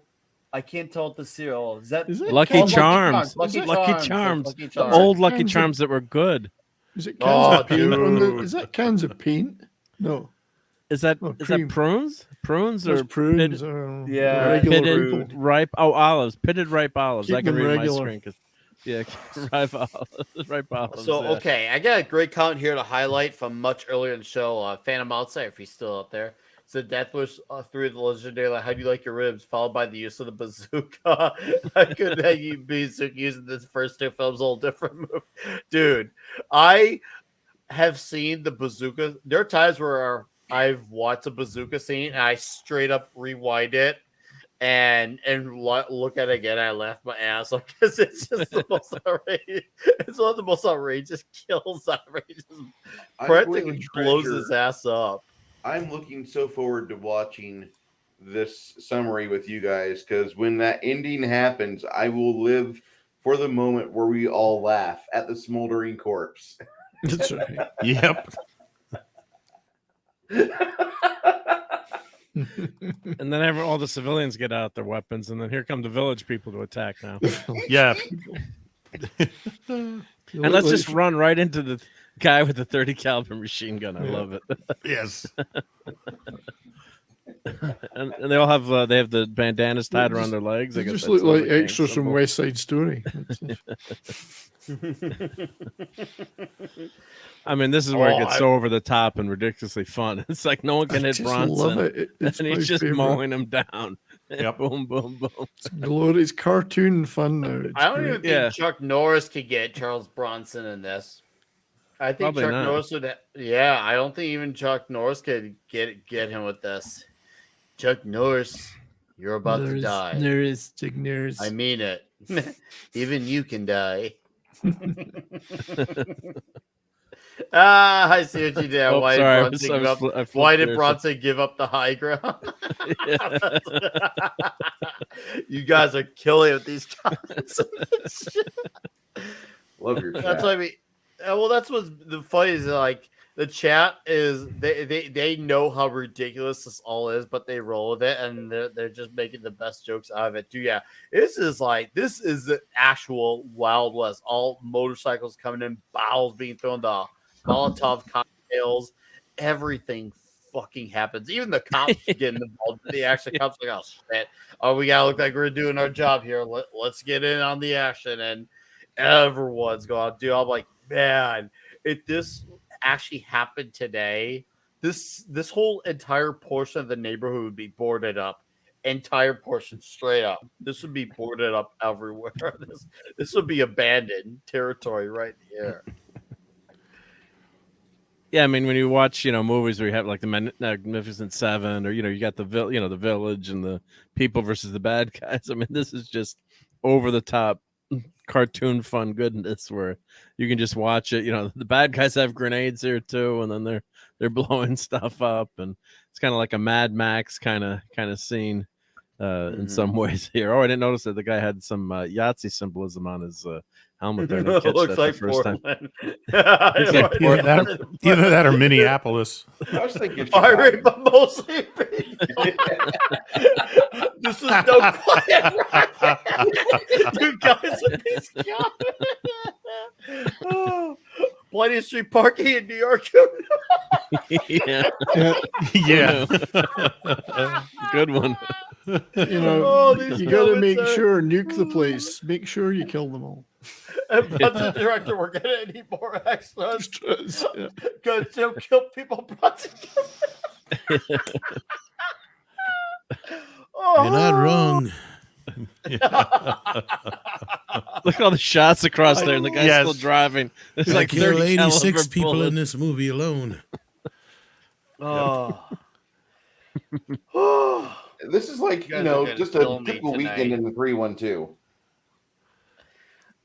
Wouldn't his this is hand be? Wouldn't he get his hand too hot holding it there? Like that? Yes. No, know. that's the heat shield for the Yeah, barrel. but it surely would still be heat. A lot of heat coming out. Even Well, if it'd it's be- warm, it's 4,000 not gonna rounds. cook. It'd be warm, Not gonna cook. but Okay. yeah, unless if you fired off That's what she every said. round in continuous fire, yeah, Right, okay. it would get that hot. If you're only doing 50 rounds and then you rest for a minute or two, another 50 or 25 rounds, it's going to get warm, but that's the heat shielding wrapped Okay. around the barrel. Right, it's not gonna. Tell me burn. about your guys. Your hands getting warm and wrapping around, reaching around some. Around long black Long Rods. cylindrical objects. Yeah, they got quite the shaft on them. So yeah, Yes. do tell me more. So you're saying if you grab the rod after it shoots 25 shots, it's not that hot?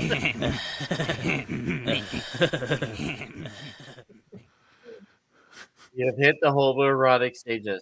This is an art that I thought about Taking a wheel watching to this get- movie. If Charles Bronson was alive, he would absolutely have been in the Expendables. He Oh, yeah. absolutely would have been. And what a missed opportunity. Can you imagine if he was interacting with That'd be great. Statham or Stallone And or Chuck Willis? Norris. Oh, the guy who made the shitty remake. Like he would have made like a great subtle nod to Bruce Willis's remake that Bob the one Yeah. who came Oh, from the yeah, yeah. knockoff. Yeah, he could have made a great nod to the failure of the 2018 movie. We're not watching that next week, I hope. Oh no, please. We're I definitely put a not. suggestion in the private chat for a film we could do, so everybody take a look at Yeah, it. you guys let me know. It's R-rated. It's an R-rated film, but it's more funny than R-rated. Toxic, I'd say, with a great villain. With the great villain. Oh. Stephen Lang plays a great villain in it. A psycho, Stephen real Lang. psycho. Oh, Oh, I've got 2 copies of that movie. Yeah. I had to alright. import it years ago to get it on Blu-ray. Oh, yeah. Hell yes. Curse I think you, it- been president. I think it would make a nice change from these ones. Bronson 2024. Oh man, that would have been whew. Hmm. You were all sticking it out for yourselves. Someone comes to your house. Well, fuck them up. Slap. Somebody Mark's mentioning Slapshot. That's another possibility. Yeah, think there's we no should do less that at than, some like- point. If we're doing that, we've got to get Brahma on as well. I know there's I like at least no less than 3 dummies falling off of roofs in this movie. There is, you can see clearly the I mannequins. love Yeah.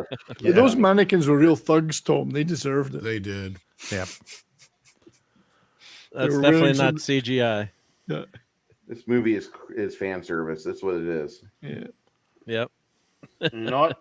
I'm okay with that. It's barely a movie, let's be real. But Yeah, it is. Well, that like brings even me the back to, ending is like a barely an ending. You're just like, what? Wait, what? Wait, It what just happened? stops. They stop and look at it, then they walk on and credits roll. That's it. Yeah. I think Razorfist said something along the lines that to imply Death Wish has a bad story is to imply it even has a story. Right. Now it's just like, yeah, that he nailed it with that comment in his review from many moons back when he was covering the Death Wish series for his Rageaholic Cinema. I'd say, yeah, that comment really does sum it up. Have you seen the man? I haven't seen shit, man. You know, it would have been even Look around the better. news. It'd be even better if Chuck Oh, we're Bronson on had TV. gone up in that helicopter and strafed them from above. That would have been even better. Yeah.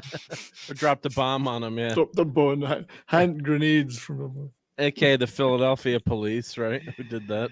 See, this is go. also demolishing a shitty part of town for free. He's doing it for free. Community What a kind service. Seriously. Dude, I mean, yeah, you see some even like the civilians, like they get some brutal deaths. Some walk out of run out of houses burning. Some get shot down. I'm like, man, like I just now people have told me like it reminds me of the Wick scenes where people say they see all the violence going on in the crowds and people don't react. I'm like, no, man, that's how big cities do. They just see violence now as a normal thing. And I feel like nowadays people in Chirac would see, we'll say at the very minimum, a portion of this, and they probably be like, oh, what's going on outside? Okay, they're just shooting each other. Carry on, make your coffee, something. I don't see this as nowadays that far off from real life. I don't. I feel like this movie's a lot more closer to reality than we ever could have imagined. And it's nice to see for once a change of a lady finally preventing. It took 3 movies to get there, but finally a lady was prevented from, the not so great things. I'm just happening. curious why they're attempting this in broad daylight in the middle of a war. Like, I mean, Well, I it guess, shows whatever. you how Of course, ruthless it's kind these of like people are. I think it's kind of being to play into the whole idea of the whole Western and that kind of a thing when they used to pillage. And I just the think it's winner a was actually crazy in the dating her during the movie, and then she, Of course, he was. of course, he was. Yeah, she accused him of misconduct, shall we say? Of And then course he she sued did. and won. Of course she did, and he sued and he won actually. But It yeah, was like, was it Marina Sirtis in her scene? Like, he refused to let her get up. Yep. And when the camera guy went over and covered her up, he's like, "What the fuck are you doing? I'm lighting the scene." Yep. oh god, yeah. Yeah, and when Trying to do the whole Me Too Times Up era. when she was actually asked, when she was asked about Me Too a few years ago, she mentioned that scene without being prompted. And basically said that she hopes that Michael Winter burns in hell for it. Yeah, that's her direct. Oh, quote. She here he wants is. to roast. Here's our guy here. Dude, stop this right here. Yep. Look at him admiring the scene. Go back to look at he's so admiring it. I love the smell of napalm in the morning. He looked over in When his I wake up, yeah. and it was good. This motherfucker had an arsenal in his house from That's that one right. dude. Yeah, just a few odds and ends lying Founding around. fathers This intended. is so Brings Let a it whole burn. new- heart Let it is- burn. his Tom, it heart brought a is whole full. new meaning to coming out of the closet. I mean, what's in my closet? Well, some Those machine dying guns. rapscallions. What a great day. Seriously, Davina just beat me to. I was just about to say it's the 4th of July. Like he's just like I was like, oh, look at that. Can you hear Look it at- coming though, Davina? Can you hear it coming? Oh, She's been dropping gold the entire chat. I enjoy just reading her comments. Davina is awesome. She's awesome. Someone I needs was thinking to it's one of do a your meme with wives. this one. Oh boy. RJ Godzilla, great. I'm surprised we ever got tours from other countries after this game. oh man, the chat's gonna kill me tonight with these comments. Seriously, time for a butt. No, that'll make the neighborhood gay. Probably one of the best parts of this movie is when the residents decide to join in and start defending themselves, Oh, and they start great. surprising the thugs. Yeah. Because they're not expecting it. They thought they had all these people cowed, and now they don't. I love It's kind of like the seeing Seven lady Samurai in that way. runs up to the guy, and just shoots the shit out of him. He falls off the second balcony of the house. Like, oh my god! And then Seeing look, the these guys neighbors put the fight back. chain out. Yep. And the, Oh yes, the chain. Yes. but there's no chain in this scene because that would kill the guy, the stuntman. When you clip it, when it's fast, you Yes, don't but notice it. But it's been made invisible by the residents. I think it's actually Stuntmen are amazing scored in this because you one. can see it break as soon as they hit it. Oh, you can? Hail Oh, the okay. angry game for the game. Yeah, so it's either plastic or it was scored or Yeah. something like that. Yeah. Hail the TV. No. Do we? I'm surprised Michael Winner didn't replace it with a real one, not telling Yeah, he's him. like, "You fucking wimps, get a real one in there." Oh, I'd say a very off English accent now. You buggers. Oh, he's English? Yeah, it's Michael Winner's a Brit. Oh God, yeah, he's English. I don't know. Oh, I've never God. seen an interview with him. He's very English. Yes. Do we agree with this comment here? All I that know it's is that he was legit wholesome? really into cigars, and he went through he had a different assistant every day because he would find a reason to fire him. And, Ouch. and like he was a real dickhole if like in certain cases Yeah, outside of the dickhole. laughing kid guy, like he did help him get the job with Kubrick, but like Alex Squinter complained about he thought he would get smart and go, "Oh, I want to do this stunt." It was a stunt where he gets thrown off the car. And after a few tries, Michael Winter said, "I thought you said you wanted to do the stunt." Oh, You that's can really- tell he was Michael a- Winter had to be a kind of a ripe old dick because like, just some of the shit he says or does, besides the I other think he crap we've was. talked about. And then when Charles Bronson was complaining about with the Gatling gun or whatever the hell you call it, the thing he had on his hip, 30 millimeter. because it hurt his ears and all that kind of shit. Yeah. Yeah. He goes, "Well, I could rewrite the movie, and you can open a hot dog stand, and you can poison them by serving them hot dogs." And I guess that made Kill 'em with Bronson food laugh. poison. So yeah, kill him with food poisoning. Yeah, the Alex Winter, to speaking of stunts, there was one scene that took a lot longer than expected because Bronson was supposed to hit Alex Winter's character with a pipe, and he wasn't around. And then they finally tracked him down, and the director says, "Come on, Charles, can we please finish the scene so everybody can go home?" And Bronson gestures at Alex Winter and goes, "I can't hit him with a pipe. He looks like a choir boy. It would cost me my audience."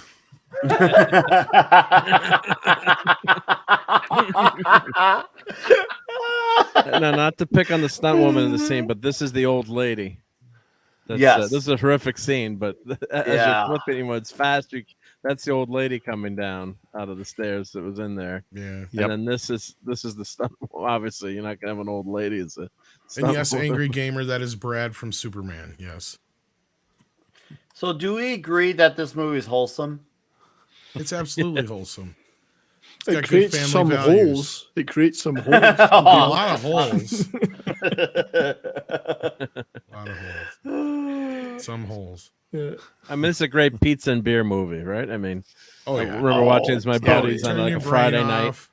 Friday, Yep. Saturday night, late night movie when you can't think of anything else to watch. The last 20 minutes are just like a cartoon, and it's glorious. Absolutely glorious. Well, like I said, I That's was a able long to skip scene. through it, even though I know the movie. I mean, there's nothing of real value you have to know outside. You do side- not know. The finer, side of, like- Tom, you don't follow for the finer plot points and the discussion Not of really. crime. And, I honestly feel like this gender probably and- translated real easily into other languages. I'm sure. I was interested in the undertones of Hegelian dialectic and things like that. The sort of existentialism of being, and you know. No, he Speaking of just booby kills a few traps, people. my great uncle in the Catskills, my grandpa, why does Uncle Charlie have a metal? Why doesn't he have a doormat? Why does he have a piece of metal for his doormat? He's like, well, that's electrified. So when Uncle Charlie leaves for the week, no one's going to come into his house. Of course, that's highly illegal and people got in trouble for that. But he had, if you had like a cabin in the woods, he just electrified the other efforts, Right. Holy shit. It's like, make sure the switch is off for that. And Yeah. You know why it's illegal to booby trap your house when you're not there? It goes back to prohibition. People used to booby trap their stills in the woods. Okay, yeah. And it's a federal law. Yeah. Tell that to Home Alone. Yeah, I Tell know. that to the- that wait a minute, Macaulay but Culkin. that movie is one of the best live action cartoons ever made. Mind you, he wasn't Right. away from home. He was at home, so it's okay. Yeah. Tell that to Rambo. That's all right. Yeah. That's true. I want to see the movie Yolanda, Rambo versus 1985. For the movie is when this came out. Thank you for Yep. your You'll all be question. pleased to know Dallas have just gone 3-0 up. Yeah, but I think that was goalie interference there, 70s. Come on. 70s. Speaking of Dallas, you're going to come, right? June 8th is the meet. I'm planning to. Yes, I am. I haven't booked it yet, but I'm planning to come. Chat, since we got a lot of you in here, 60 people. I mean, it's short notice. I know some of you are already going to the convention, but June 8th, we're going to come to Dallas, and it's going to be a Dick's meetup, Dick's Division meet. Fine city. I might be watching the Stars in the Stanley Cup final by then, so you might have to come with me to a game. Never get tickets. Well, I could get a ticket. I don't know if I can get more than one. Oh, I'm going to come. But anyway, Kevin yes, I'm McLeod planning. has met his match. I'm planning to get you, I do love Dallas very much. Rambo versus Home Alone. That's right. I want to, I cannot wait. Will we hear your comment? That time, I heard you coming. Absolutely. So it'd be Yeah. funny because it would be Rambo saying, "I just wanted to be left alone," and Macaulay Culkin's going to be saying, "I just wanted to be left alone." Why did we leave each other alone? Yeah. Why did you have to? attack me? first blood, not You drew first blood. Real quick on Dallas, there, 70s rock fan. Have you had Salt Lake Barbecue? Yes, I have. Yes, Okay. very good. Look at Yes, that guy indeed. fall. I That miss guy the fucking- Texas that was barbecue. I miss it all. That guy's a fucking pancake. Seriously, he Yeah. just fucking smacked the pan like as if you're cooking pancakes on the stove. I was like, damn. Was that one of the dummies or was that a stuntman? I don't know. I don't freaking know. But still glorious to watch. Still glorious. That's a stuntman there, actually. Yeah. Yeah. Oh. And this guy's out of shells. How many can shoot one shot at a time? How could he be out of shells? Bronson shot like 300 people. She shot 300,000 rounds. Yeah, and he didn't even see the guy shoot. What did he shoot? Saw him shoot one shot. It's like, come on. He just wants something to eat. Here's Alex Winter's last scene, right? Yep. And I read he was a film student in NYU at this time. At this point, I guess this must be one of his first. He was roles. criticizing Charles Bronson for his acting, and I'm just like, bro, really? Yeah, this really, was Alex. Yeah, this was Alex Winter's first film role. First film, okay, yeah. Apparently, Alex in an interview, he had a couple of comments to make about this movie. Apparently, Bronson had a Jaguar car that he had drive him from his changing room to the set, which was about 3 feet away. And according to Alex Winter, it was more like watching a man golf than act. And I got to find it here. Where's that quote? He didn't like working with Michael Winter. Alex Winter didn't. In a documentary. News, no, yeah, Snow is white. Yeah.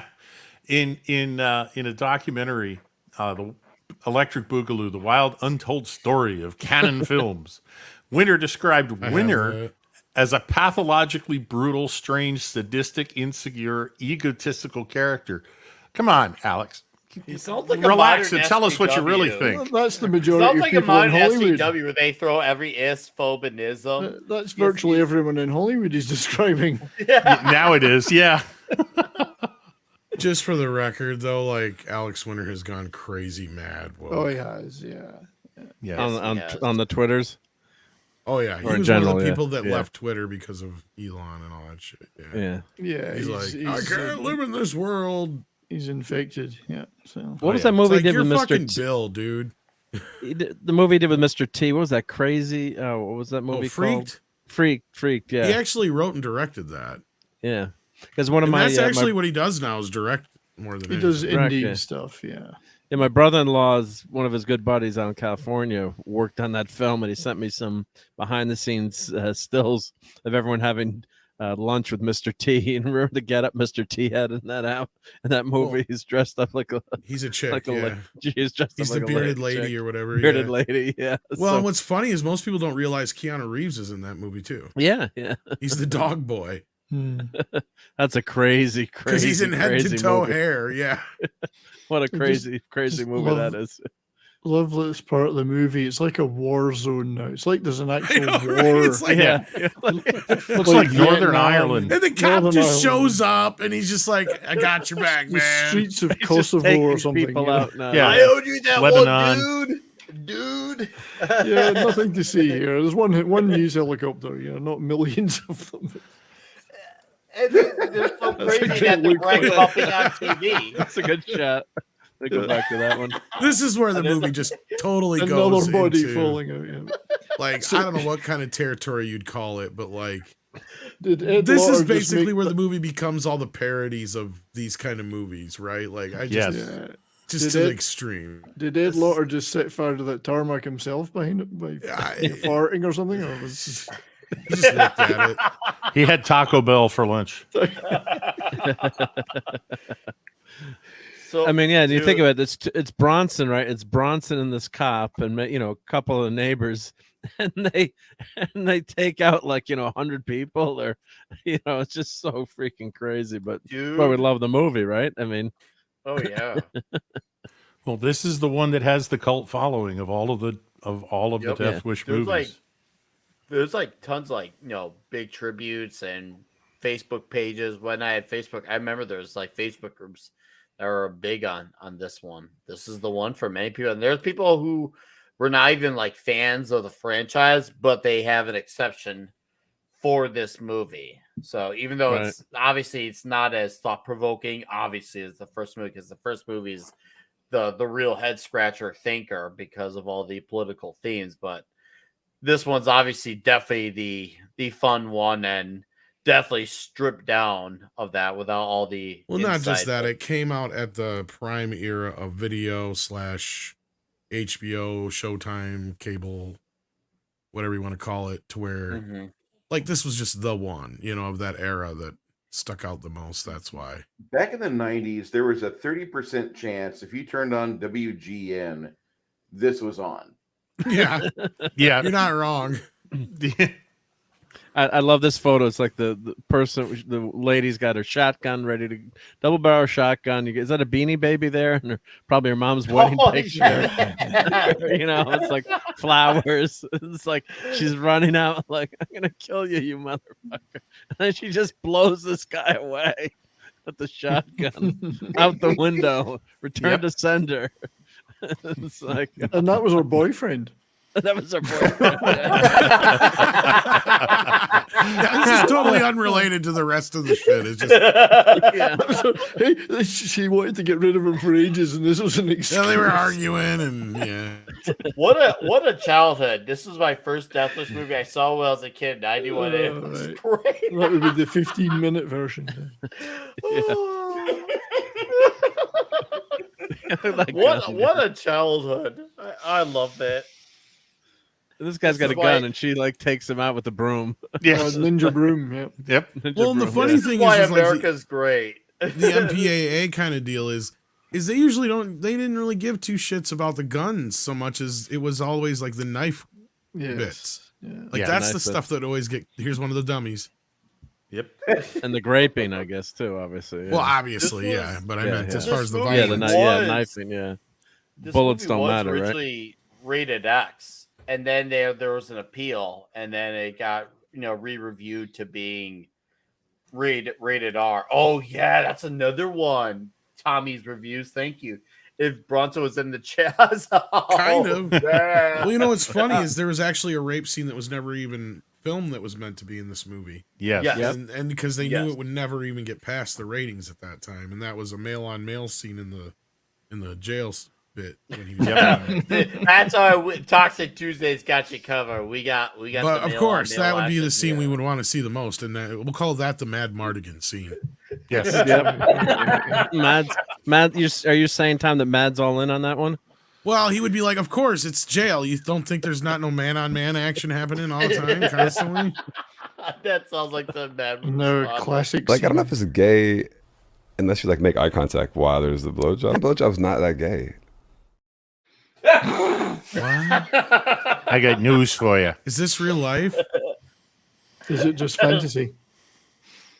That means you're gay. This is a great scene. Just Yep. overkill. Yeah. What's even better is he's like a 40-year-old running this gang of teenagers, but like It's like, It's a reverse that's what I'm mohawk. saying. But that's what I meant. Reverse Tom. Mohawk Give makes him him- look 12. Give him 5 years, he could have been in Congress. He's just shaping up his political Streak on his head with the reverse Mohawk. That red streak bulletproof makes- vests. Can't Yes, get that his pull. delivery. Know what? Just like you. Yeah. Now How I bad owe is it? you, You dude. can't get both of us. Oh, he's drinking Try Bud, me. too. He's drinking Bud. This is one of my favorite movie deaths of all time. Oh yeah. We all agree. Oh, yeah. check- Just went check 4 cereal. up. Sorry. My Not only girlfriend that, saw this. it goes from for being her- almost completely anticlimactic to like blow that motherfucker out the wall. I Like know, that's right. My girlfriend saw this for her first time ever, and she's like, "Hold on, can we go back and replay that scene?" What just it happened so fast. You're just like, wait, what just happened? Right. It's so crazy. Where did motherfucker get a missile launcher? Well, he did place Yeah, it back in the. I know, he brought it He earlier. did. That's Yeah. Mark- It was Yeah. loaded. If you do watch it, he did load it earlier. I know, Yes. I know. I Is just this love it. Twoaywarehouse.com. That's all I'm going to say. Twoaywarehouse.com. Two-way warehouse. Is this Martin Balsam's apartment, though? Is it Martin Real Balsam's website, place? by the way. No, I think this is his place. Right, because That's he's, his gonna friend's need, place, he's yeah. going to need a new place because he's just blown Oh, the whole wall of the building. Well, like most of say- the That's any wood paneling, Phrasing. any wood paneling will detract from your walls. I know. Phrasing. The wood paneling deserved to be blown away. Yeah, Phrasing. I love that. boom. Explosion. So there is sex in this movie. He gets a blowjob. Yeah. Yeah, he does.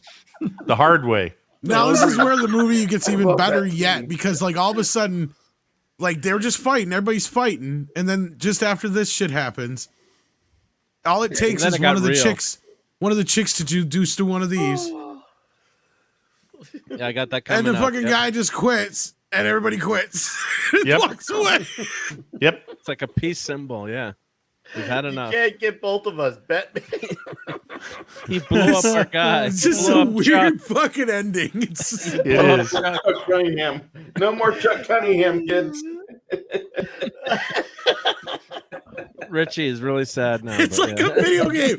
That's what I was thinking of. Especially like you get through it because like Parker's is just boom, boom, boom, boom, left, right, left, all over the fucking place, killing guys. Like as soon as you kill the bad guy, it's like, yep, you conquered the main guy. It's Speaking of video games, this was one of the most violent There you video go. games of the '80s. Death Wish No. 3. He's Yeah. definitely not getting security. And you could kill civilians in this game too, which was Uh-oh. crazy. So here's Oh, come this on, is everyone these are the loves killing graphics. NPCs. so it's like These are the GTA before graphics. GTA. Yeah. So these are the Yeah. graphics that I experienced in the '80s. Yeah, look at that. We got 4 colors there. Games like that. Wow. Yeah. Start out with a rocket launcher. Yeah, there's prostitutes. You get 12 points if you stop a rape in action. I heard. Yeah, look at these graphics. I'm yeah. kidding. I'm kidding. And then I'm the You not. get, Android you would get live 24 wreck the points if you Enterprise. just revenge it afterwards. Yeah, 24 points. You get more points if you actually avenge it afterwards. Yeah, exactly. Now we know. So what I happened just to- sat there and wait for him to kill her, and then That's right, yeah. And then you kill them and get more points. exactly. Yeah. Now so- we all know what happened. Richie's Yeah, little he went out. He brother. went moved to New York and became a gang leader. Shaved the line down his head. I think Yeah. it's a shame they made Paul Kersey an architect. They should have made him a doctor. Then he could have said, "Crime is a disease, and I am the cure." Yeah. Just like he could have pretended he was Stallone again. 16 colors. How my do all the God. thugs know he died? Well, he is their leader. You know where your leader is, man. Look at this. Yeah, look at the graphics here. Oh, yeah. D-Bird says he played the game. Yeah, it's Actually, that's not too bad for 85. That's pretty good for the '80s. Yeah. Yeah. Not bad, but it's looking pretty. That's Well, it a says good act. 87 on there, but, yeah. which is Well, funny because I think that's the year 4 came out. But yeah, Did it have 8-bit Jimmy yeah, Page?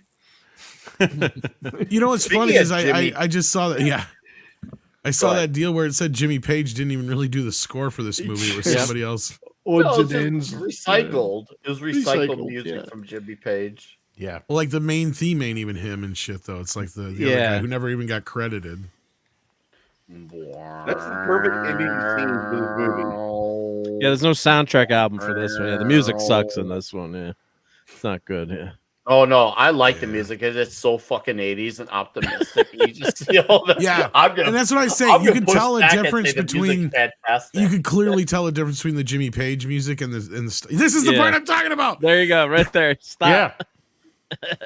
And when We're he done. brought up the chain, he just hesitates a little bit, and you're just like, dude, this is some of the worst fucking after school special acting Yes. I've ever seen in my life.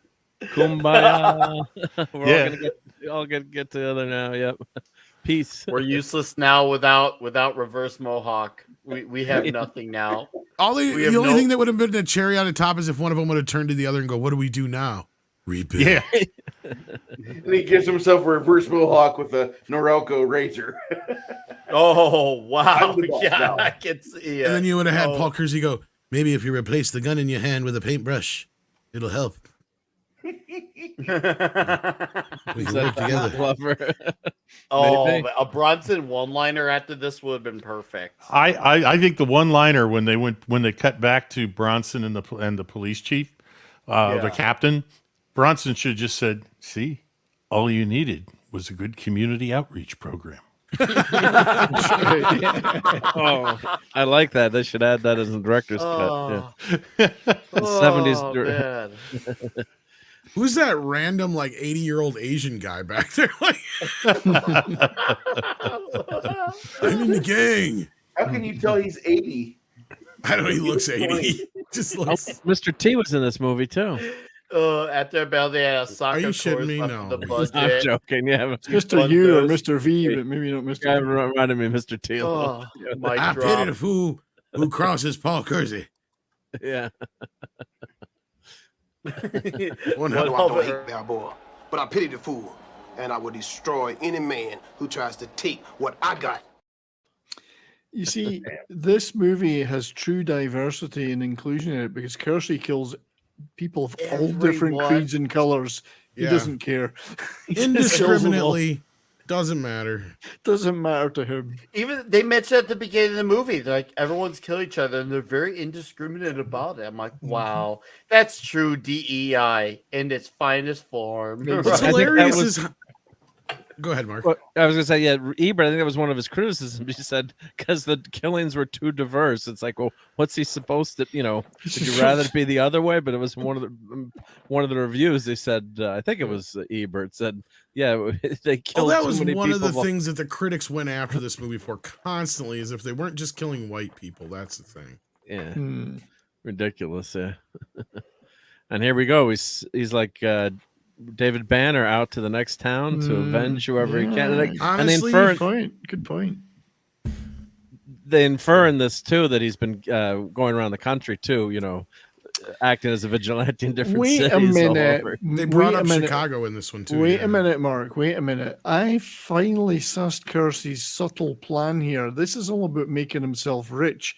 Destroys the whole city, tons of city blocks. He's an architect. He gets the gig to redesign it. He's just doing it for money and just. I know an architect who could help you out real cheap. That's right. You need to redesign the city. Well, The movie, His I name is think, is Kimball. the last of the budget. Director said, "Go home. You're not getting paid after." But I don't know if you guys caught it, but earlier on when not Bill's dad or not Ted's dad, whatever, is going over Kersey's past, he brings up Chicago, and I think he killed like 4 people in Chicago. I think it said. Yeah. Well, they had put pineapple on their pizza on the deep dish, so that they had to go. But then in Chicago, that was almost accidental. I mean, just about everybody kills at least half a dozen people in Chicago every year. Well, he was just in the vicinity, so they just assumed it was him. So. Oh.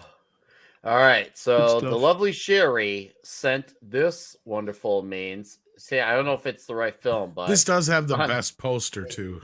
Oh, hello. Charlie's Death Oh. Wish, a Dixie Chick Stripper, a Charlie's dead Death Wish. sister. 70s is looking cute there. I always look cute. Mark Been looks so working on your happy. figure. Nice legs. Yeah, makes Romboy. it I all think cool. it is. And Romboy. Hollywood will never be the same. Ron Jeremy and Phoebe Dahl in Charlie's Death Wish. Thank you, Sherry. A Dixie chick stripper, a dead sister. It's kill or be killed, and Hollywood will never be the same. Oh, And lovely Oh, my- Sherry's over your crotch there, Mark. No wonder you're so happy. Well, I've got a big gun there. Can't you tell? I love this poster, though. This is the best Death Wish poster. Oh, Of all no, the it Death is. Wish posters, if I was going to have one on my wall, this would be it. It's pretty badass, isn't it? Yeah, it's good. Agreed. Yeah.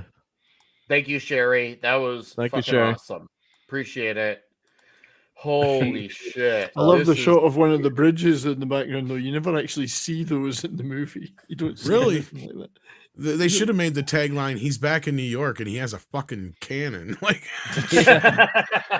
And here we go. Here, Wadley Guns supplied by Wadley Inc. And of course, what a great name for a company. Brookfield, Connecticut. Technical advisor Wildly Moore. That's his name. Yep. Mhm. Wildly more. Wow. Yes. Hi, Mike how's it Moran, going, that's the Andy? guy who actually did the new music for this movie. Oh, damn. Yes, everything about this movie is definitely a Fictional. Yeah, everything. We plausibly deny all legal responsibilities for anything. That's right. Wasn't us. We never It is made the movie. arguably one of the better canon films, though. Bruce is right. Like, it is. Oh, yeah.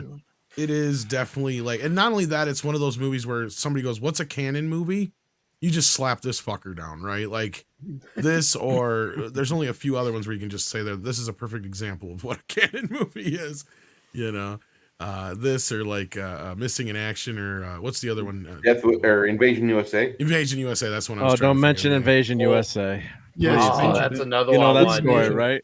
Don't ever chug a fifth of vodka or whatever the heck it was. Someone dared, my friend's girlfriend dared me to chug vodka, and I did. And I'm watching Invasion USA, and the mall scene is up, and I'm like, guys, stop spinning the room. Who's spinning shit. the room? And they're like, Mark, we're not spinning the room. Oh no! So that night did not end well. I lost You felt 25 the pounds rotation overnight. of the earth. I did That's feel right. the rotation of the earth. So boys and girls, do not ever chug vodka. Yeah. Now Tommy Reviews says they should do a crossover with Death Wish and Dirty Harry. Wasn't it the third? Was it Magnum Force or which one is it that Dirty Harry does deal with a vigilante? Which one is it? Does. I thought it was the second. I can't remember. It might have been the second one. Is it Sudden Magnum Impact? Force? I thought it was Magnum Force though. Yeah. The cops were acting as vigilantes. David Soul was one of them. David Soul on Motorcycle Cops. Yeah, that's the one motorcycle where gangs. That's where his great closing line is: "A man's got to know his limitations." Yeah. No, was that the second or the third one? Then? That's what we're trying to remember. I can't remember Yeah. if it's the second or the third one. Yeah. The only one Dirty Harry ones that I remember is always the first one and Deadpool. I always remember Deadpool, funnily enough. remote control No, car. I know. Car. Yeah, well, not just that, because Jim Carrey, Liam Neeson. It's got one of the coolest fucking endings where he kills him with that big motherfucking harpoon thing. It's like, yeah. We've only done the first Dirty Harry, right? On this, I think so. Yeah. Right. We do Force gotta is do the more second Dirty one. Okay. Harry. Second one. We do gotta do more Dirty Harry. We do. All right. So then, then you also have, which isn't it the third one though, that has like the victim who ends up going around killing people, the chick, isn't it? Who was played by his girlfriend there, wasn't it? I can't remember. Sandra Edgar Bullock. Wright. I was Yeah, gonna say, was that Dr. the one? Locke. Yeah. And wasn't that the one that also had Cagney and Lacey chick in it too? Oh yeah. Yeah. so. Yep. Bring So that back would be the- Mad Barber Entertainment for that review. So I think that would be the third. Oh, one. I'd love to. That was another one involving an anti-tank rocket. And then the fourth one would be the first one in the 80s, if I remember right. That would be the early 80s one. That one's Sudden Impact, I think, then would be the fourth one. Yep. Thank you, D-Bud. Yes. Yep. And then comes Deadpool in 89 or 88 or whatever it was. Yeah. The last one. Yep. Right. Yep. Still a Wish you would quality movie. No Oh, drop great off in one, yeah. quality. Yeah. Well, Clint's supposed to be coming out with his last movie. I was reading an article. No one's seen him in over a year, so they're hoping his. I health checked is into okay. that. That was just some Bogus nonsense. Yeah. I know somebody who actually saw him personally. So Oh, good. Yeah. Well, that's good to hear. Yeah, because I guess they're I supposed can't to give start filming details soon. on here, but yeah. No, as long as it was probably a clickbait article. Then I guess Pretty much, yeah, like your Inquirer type shit. yeah. One of the great American treasures. Yeah, they're coming with all the Clint hot toys. I'm like, oh, the Dirty Harry one looks amazing. Then they've got Outlaw Josie Wales. Like, my birthday's coming up, but I don't know. I don't think my wife is going to buy me that for my birthday, but that would be pretty cool. Yeah, they've got some amazing hot toys of Clint. So, but one can dream, right? Thank you, Juggalo. Thank that's you. what I said. That was Sudden Impact. That's the 80s one, yeah. All right. And then Magnum Force. What was the other one called? Sudden Impact or That was the 80s Enforcer? one. The Enforcer. That's The other one. Enforcer. Yeah. Enforcer, That's yeah. one. Isn't that the one with the? Is That's the one with the vigilantes? motorcycle cops. The I think, cops. yeah. Is that the cops one? Ponch and John. Because the other thing that's funny about that is because in his book, Cinema Speculation, Tarantino writes about the Dirty Harry films. He talks about how the first film's great, and it's all the stuff about how it just pissed the Democrats off at the time and all that kind of stuff. And All the more Yes. reason why we have to review it on sadly- Toxic Tuesday. yeah, he said sadly though, of course, all the sequels fell right into the trap of turning Dirty Harry into a propaganda machine for the left. But yeah. Well, Yeah, well, look at San Francisco now. I hear it's a great place to live. now it's Dirt- now, yeah. now it's a documentary. See, if they made it now, it'd be Dirty Harry Poop Enforcer. Too bad that's not his final movie. It's just like Harry Callahan or something like that. It's just- Yeah. Harry Callahan just had enough. Yeah. He's old. He's retired. 20 years off the force. or Cleaning the whatever. streets up. He's just like, fuck this shit. Fuck this shit. He's cleaning the streets. He moved to Texas. One of his best lines is "fuck your fucking face." Was that when he said that? Yeah. Gran Torino or whatever it was. Yeah. I gotta ask. I'm curious. What is your favorite around the panel? Your favorite Charles Bronson movie? Oh gosh. Oh, jeez. I have to go two ways with that because you have his ensemble films, and then you have his films that are just his on his own. Good point, Tom. I got no answer at this time. Of his ensemble films, Magnificent Seven. Of his on his own films, probably the first Death Wish, I would have to say. And then Okay. It's tough, isn't it? That's a tough. Yeah, grade. because Magnificent Seven is one of the all-time great, I classics. would Remake of the suppose- Seven and he has Samurai, one and of the also greatest bits. in Dirty there, yeah. Dozen is a fantastic movie too. That's the thing. It's like because you got Dirty Dozen, Dozen, and isn't he in the Great Great Escape? Yes, he Yep. is. He's in the Great So you Escape have all too, of yep. his ensemble films, which are all really, really good, and then you got all his, solo films, which are Spaghetti. endless. What Yeah. spaghetti western was he in? The what was that Once called? Upon a Time in the West. Once Upon That's a like Time in the the- yeah, West. it's yeah. a good You movie. brought too And you many could almost- horses. You can almost consider that one an ensemble film in a way too, but yeah. It's got 10 to Henry Midnight. Fonda and a few others in it. 10 to Midnight's Exactly. a great movie. Canon movie. 10 to Midnight. That's a fantastic movie. That's the thing. He did so many. You had Murphy's Law. You had, yeah. 10 to Midnight. and he was in the original Mechanic as well. We brought that one Yeah, up, I believe, yeah. last week. That's my favorite solo film, there you go. main film for him. Yeah. And I have to go with the Dirty Dozen for an ensemble Yeah. film. I love that film. Is that one you guys have done on here yet? We have not. Oh, we're That gonna is a do perfect it. film for Toxic Tuesday. Exactly. Oh, I know. Yeah, We're it gonna We is. should do- almost do we're- a month of like the Dirty Dozen, the Great Escape, Yep. Magnificent Seven. I agree. That'd be a good idea. Where What's Eagles another one Dare. to throw Where in there? Eagles Dare. Yes. I don't know if Eagles that's- Dare. that Or one if you don't want to Wild stick Geese. with, if you don't want to stick with Wild Bronson, Geese, do Heartbreak Ridge. Oh, Heartbreak we're gonna Ridge do is a Heartbreak good one, Ridge. too. I actually All right. do want to do that sooner. I was than trying to think of later. movies in the same kind of vein where you have Same this kind of vein. ensemble, Right. kind of group of guys. We're gonna right do together. those. Maybe Anyone see we'll- Chato's Land? Kelly's Heroes Heroes. Land is great. It- Kelly's Land, Heroes would be yeah. a good one. Yeah. There's just an endless list. Shadow's Land is a I good know one it's too. Yeah. great. The toxicity just can go on forever. I love it. It never gets. Well, that's the thing with Bronson. All of his movies would fall. Well, you can almost do a whole canon month as well too, Oh, right? Like Oh yes, a Canon cannon. I year, know what are a you talking cannon about, Tom? month would be good. Make sure Raid you on coincide with my Entebbe, next even though Captain that's show. even though it's a TV movie, that Bronson was great on Raid on Entebbe. Yeah, I don't know if you guys have seen that. That's a really Yes, I good don't know if movie. I know saw that that. one. I saw it when it at the time. I saw it. Yeah, 1977. Yeah. yeah I remember watching it on TV. Yeah. All right, chat. We still got Yeah, 55 I of think- you in think here. so. Thank you all for being here. I saw a lot of many new Steve's faces. right. We could do a whole year of canon films. We could, and, you know, and we could. We just fuck it. Just the It- best of their shit, even right? Like, I mean, and you know, because those fuckers put out 30 movies a year.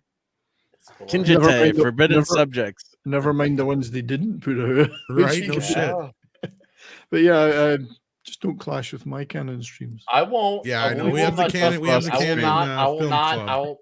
No. We need to tie Obviously- them together. That's what We're we have to do. elitists We gotta over cross there. the streams. We gotta have we do gotta have a crossover. Like, but if you tie one, we could tie them together if we think about it cleverly. Ooh, Yes, Whatever we the can. topic is. Yes. Yes. So, We're gonna talk.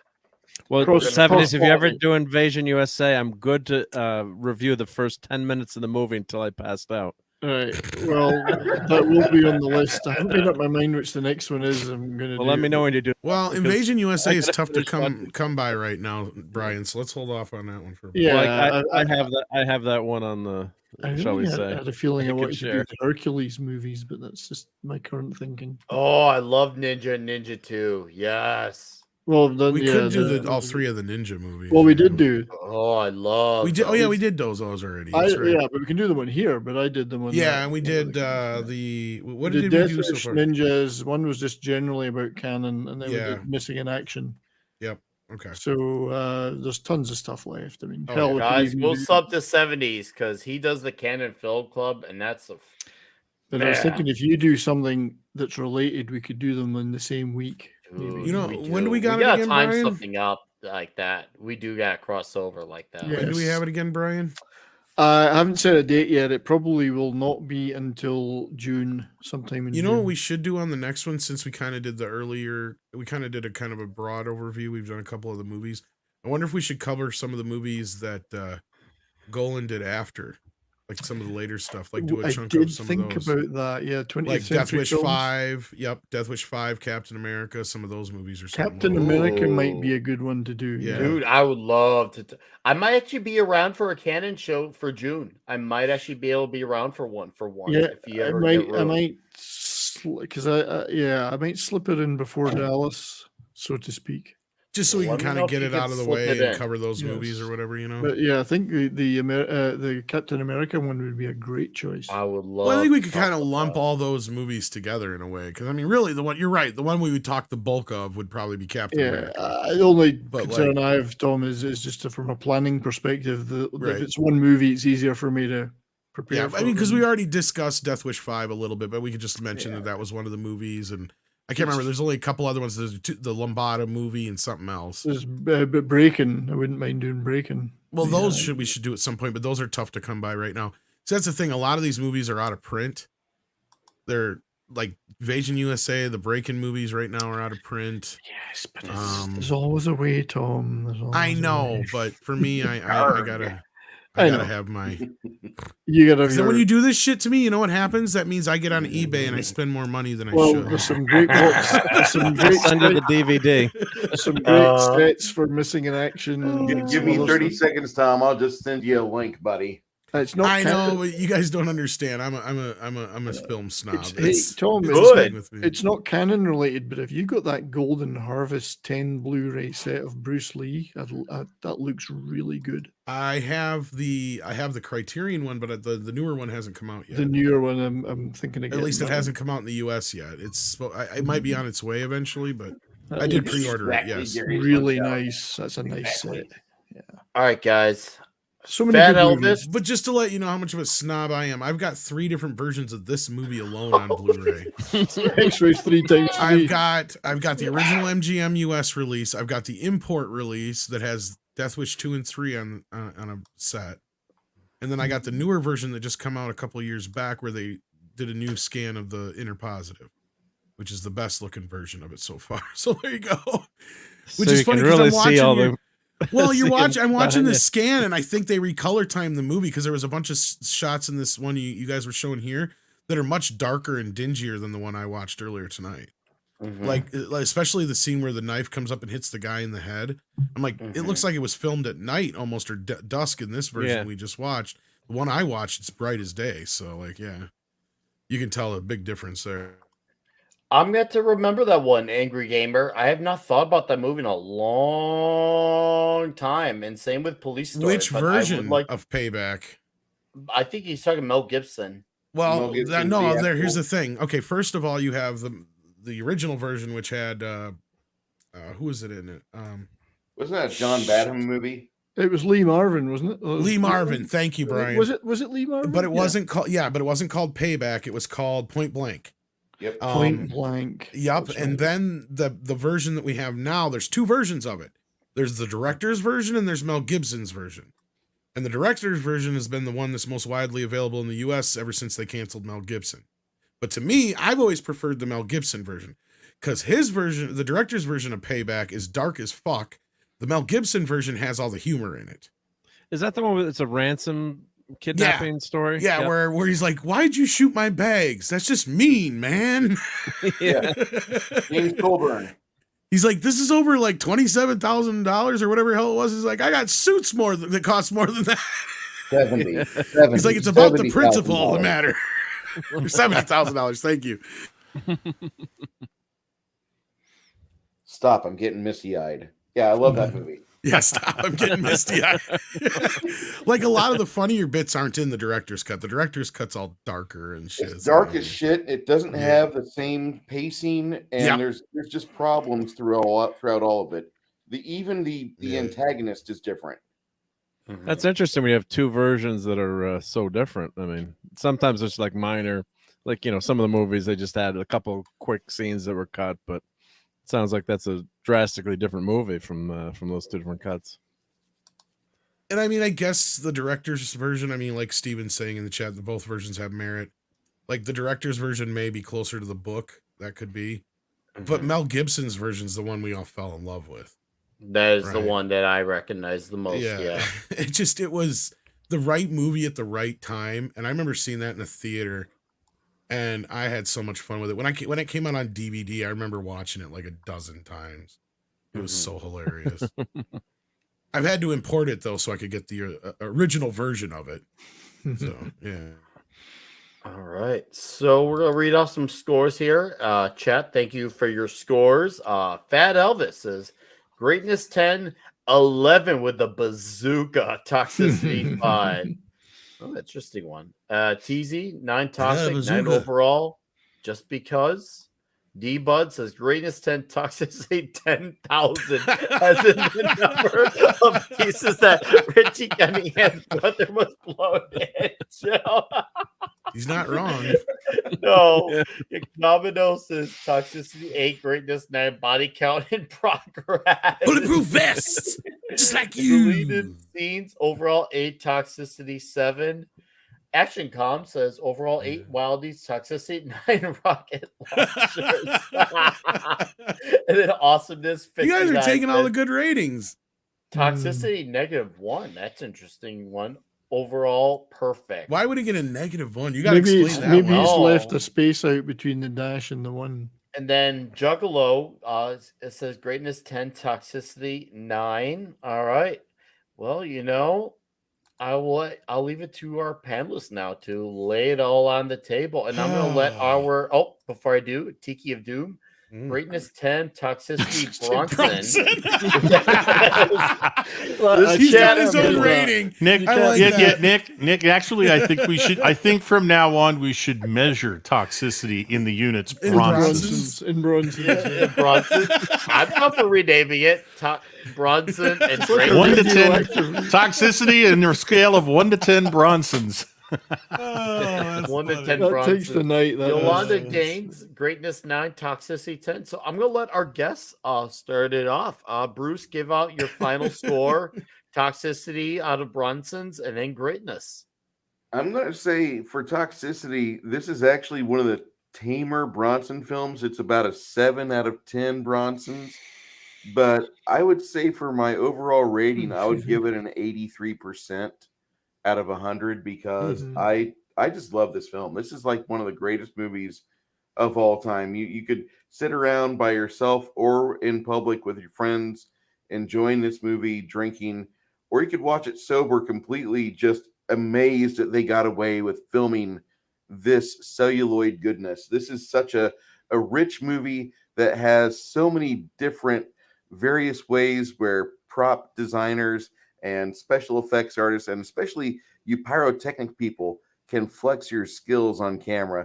This movie was a gem at the time. And when I first watched it at the age of 14, I fell in love with it, and nothing's changed in the last 30 some odd years. It's great. 28 years. This is a fantastic movie. Great.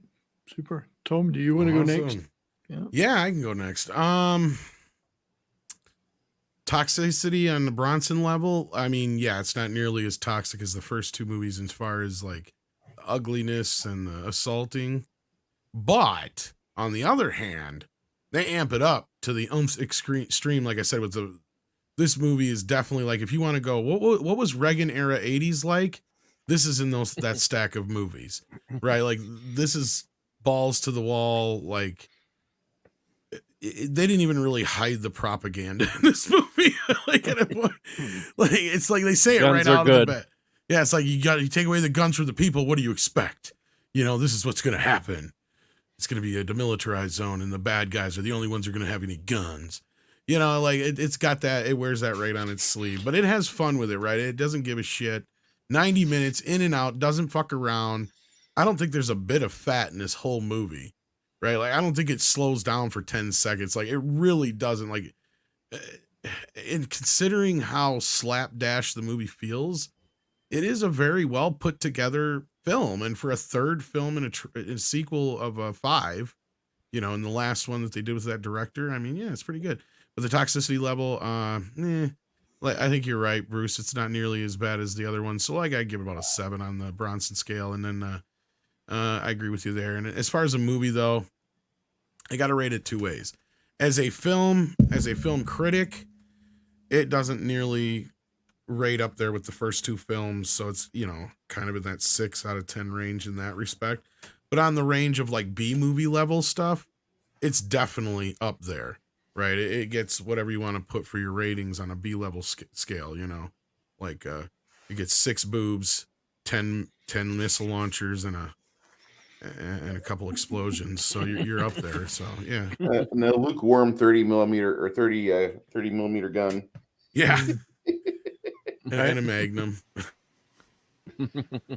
Yeah, whoever's next, go ahead. I guess I'm next. Yeah, well, I was looking for the soundtrack for this. All right, guys. I had to get my bowl of cereal and my Pop-Tart. Oh, Nick is prime then. Yep. I was getting hungry. I found this. I was looking for the soundtrack, but this is John nice. Paul Jones. Beautiful. I couldn't find the Death Wish soundtrack, but That's too bad. This is another. That's a beautiful so piece it's of vinyl. adjacent. Nice piece of vinyl. Scream for Help. Another. That's a Michael Winner movie too. So, but great soundtrack, John Paul Jones. But yeah, I'd give this. The first time I watched this movie, we used to have something called the Violence Fest that my buddy Harold would host at his house. So we just get all the most violent movies, get pizza, and well, back then we're in high school, we had Coca-Cola. Yeah, we didn't have beer at that point. If Mom is watching, but yeah, so I think this is one of those, like Tom said, everyone's been saying. It's not a great movie, but I'm going to give it, B plus. But it's just goddamn, it's a fun movie to watch. I mean, it's just, you're cheering for Bronson and taking out the trash, especially, if you grew up in the 80s and, crime was out of control. You're rooting for someone to take action and, not that you're condoning that kind of stuff, but you're living through Bronson's character. When you hear about things in the news, you wish there was someone out there, especially when the guy gets away with it too. That's what really gets you too. When you hear about, guy gets, 5 years in jail and comes out and commits another crime. So that's when you want a Bronson type character out there, give him the good news. So yeah, Toxic. Yeah. I mean, Bronson's, he's just with that wildly gun. I mean, holy crap. How many people get taken out and Chuck Cunningham. He's freaking evil. So I'm giving it 8 out of 10 for Toxicity. So yeah, I can see why he had to leave Happy Days after he went on this killing spree. So I know why they got rid of him now. But yes, chat's been great tonight. I'm enjoying all these comments. We can't always comment on everything, but chat was awesome tonight. On Toxic Tuesday. This is one of the wildest ones. Well done. Well done. Really quickly. Cinnamon Toast Crunch rolls. This is the cereal. Rolls. They brought those back again. No. Roll. They basically like the cinnamon bun ones, and they just named them the Cinnamon Toast Crunch. No own brand cornflakes for you then. All right, red shirt. All right. Score away. Okay. I agree with Tom, and I agree that as a movie, it's tight, but it's basically just one shooting scene leading into another shooting scene, leading into another shooting scene. This is sort of like one long, extended highway traffic pileup for 90 minutes. You just watch one car or truck or whatever come screaming into the scene and smashing into vehicles. This mayhem, there's bloodshed, there's it is certainly in the vein, very much in the vein of the Death Wish movies, but we don't get some of the sort of as much of the story as we do in the others. And it's a movie. Basically, this is Johnny One Note, is what it really feels like. And we've reduced the police to caricatures. We've reduced the criminals to caricatures. Yeah, this is kind of like the whole 80s idea of what's wrong with law enforcement and the breakdown of law and order. It becomes almost a parody of itself by the end, certainly a parody almost of the series. So I'm going to give this a 6 out of 10 for greatness. For Toxicity, it's definitely, score on Toxicity is definitely raised by having Marina Sirtis have a really bad day. In brownface, no less. In brownface, that makes yes. it 10. And, yeah. And of course the Wildy Magnum pistol and the anti-tank weapon to take out the bad guy at the end when he turns out to be bulletproof too. That raised it up. So I'm going to give it an 8 for Toxicity. But for cult status, and there are a lot of movies I love as cult movies that, you know, they may not be the best movie, or they may not have had the right marketing and the right handling, and they really didn't come on until they were on reruns on TV, and they came out in VHS and DVD and Blu-ray. This one's got to be a 10. This is way, way up there. I mean, how many movies can you think of that have their own Facebook groups to talk about them, you know, 30 years later or 35 years later? So this is definitely a massive cult movie. And it's one that was very popular. And as we've heard in this discussion, lots of people, this is their favorite for whatever reason. You know, they may not be getting into the nitty gritty of filmmaking and whether the director's really good at his job. It is Charles Bronson. It is Charles Bronson as Charles Bronson, very much in the vein of his classic character. And it deserves to be remembered, and I'm glad we got to talk about it. This is in many ways a movie that has staying power in spite of its flaws.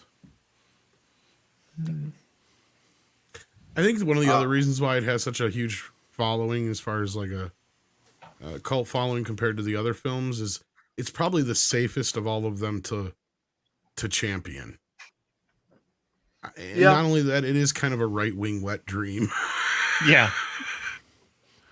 Well, as we discussed last week, 2 is a difficult movie to get to declare as your favorite, because people start to give you funny looks. And then the 4th one's all about the drug problem of the 80s. Mm-hmm. And the 5th one's just not that good. It's just kind of forgettable. Never seen the 5th one yet. Most people haven't. Most people didn't even realize it came out. Because that's what I was talking about with Brian, is you kind of just talk about the whole idea of what happened, because that's like the bottom of the barrel when they got to the 20th century. The opposite of the cream of the crop. Yeah. As Macho Man would put it. The opposite of the cream. But at the same time, canon itself was no longer canon anymore either. It was just... It's kind but of anyway, zombified. I'm sorry. No, you're good, man. 70s. Yeah, well, there's not a lot that hasn't been said. For me, I was just talking about it looking like a cartoon. I thought it would make a real badass anime. That particular Death Wish would make a kick-ass anime, which would then be translated into a really kick-ass Korean live-action movie, which everyone would forget was originally based on Death Wish 3. It's my favorite of the 5 Death Wish movies. I enjoy this one the most. I enjoyed the fact that it's a little lighter in tone than 2. Well, it couldn't help but be a little lighter in tone. I enjoy that kind of action-packed, shoot everything in sight and blow everything up in sight thing. As Tom said, it's very concise at 90 minutes. It's not a minute wasted. So yeah, for me, it's my favorite. I think Toxicity. I've been the credits don't even wait for him to get out of town. That's right. The credits are like gone. But then that's what credits used to be like. They used to be credits used to be over like that. I don't. I've swung up and down on this Toxicity one for it. I think I'd probably go for about a 7.5 out of 10, purely because of the weaponry involved and the sheer mass of gang members that are slaughtered, which is probably a lot of people would say is of a certain persuasion would say is horrible. Oh my God, that's horrible. So 7.5, I think, for that. For greatness, I'd give it 9.5. I love this movie. It's, as I say, it's my favorite Death Wish. Watched it many, many times, and it's just such fun. And it's got 2 of my favorite scenes from Death, possibly my 2 favorites, even the car theft scene, which is just hilarious, and then the rocket launcher at the end is just also hilarious. So, so it's 9.5 out of 10 for greatness for me. Over to you, Nick. All right, awesome. No, thank you guys. You all had great takes. And 70s, I'm just pretty much going to echo a lot of what you said. That I understand, like, it is definitely not, obviously, it's not the deepest one. It's definitely not the best written movie. And there are obviously some very major inconsistencies, like the broken arm for the lady, and then the dude freaking Bennett getting tossed over the balcony, old as shit, and somehow living. Flaws and all, warts and all, I still have the most fun with this one. It's definitely the one I've rewatched the most over time, and it's definitely the one I definitely get a high kick out of. Like this, it is definitely a movie. Get the boys together, you drink a gallon of wild turkey and eat 9 pizzas, and you just enjoy the ride. It's like Raging Bull, but with wild turkey and 9 pizzas. So you don't get off the ride until everyone's knocked out drunk, and it's a glorious time. It's good, friendly, violent fun, as Exodus was like saying their song, The Toxic Waltz. So Bronson is absolutely a monster in this movie. He's a monolith in this movie. That's something I like each movie. He's more and more Bronson, and he gets more Bronson-y. So yeah, I feel like this is definitely like this is an 11-1 out of 11-1 on the Charles Bronson scale. Toxicity is at 8.5. Greatness, I'm gonna say, despite its flaws, I'm gonna go with an 8.5 as well. Yeah, this movie never needed a diet. This movie was strict on its eating habits. It just wanted to eat bullets and wanted to take bodies with the bullets, and it spits nothing out. It just consumes those things, and that's fine. It knows the meal that it wants, and it's lean, mean, and to the point. No leftovers necessary. And yes, it should have been called Death Wish 3. Everyone dies. So, fantastic movie. And guys, that will be it for our Death Wish saga. We will not talk Death Wish 5. They killed the Giggler! The remake does not exist. Maybe one day we'll do 4. I'd say one day it'll be a nice one-off. But next few weeks we're gonna have some fun, like some huge fun.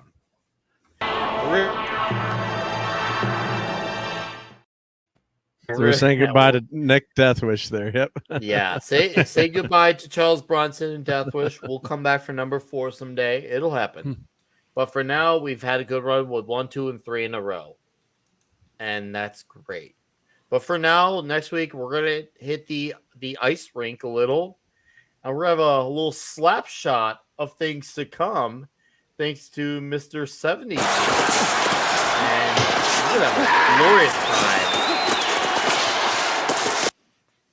I think that's the greatest 3 minutes of cinema history ever. I can't wait. I'm excited to watch that because I don't think I've seen it ever. Oh, you haven't seen? I may be Slapshot? wrong and watch. I say that there's a lot of movies I missing. say I haven't seen, and then I watch like, hold on, I have seen it. The only one I've said that I didn't see, and then when I watch, I'm like, okay, I've definitely not seen. I know Spaceballs was definitely one of them. That was new for me for Toxic Tuesday, but I don't think I have seen this though.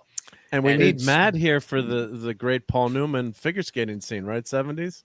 Yeah. Well, no, it's not Paul Newman, isn't it? The other young guy. Oh, the other It's guy. It's the other guy. It's the yeah, young it's the guy other who's guy. disgusted Yeah, with the fight. And they're all going, they can't have that in a hockey game. They're all punching the shit out of each other. And he's going skating around half naked. He's stripping. This is terrible. Get that out of the game. But yeah, you gotta, Nick, you'll enjoy it immensely. It's a I'm funny looking and forward to it. heartwarming movie with tons of extraneous, unnecessary violence.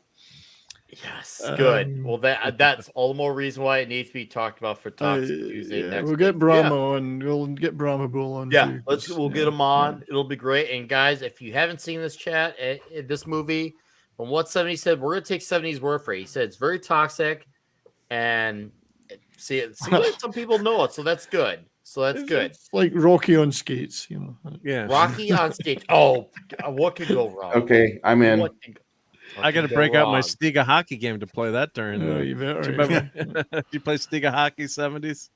No, I the was never a table- big fan of the hockey games. No. Yeah. Oh, I love that game. Yeah.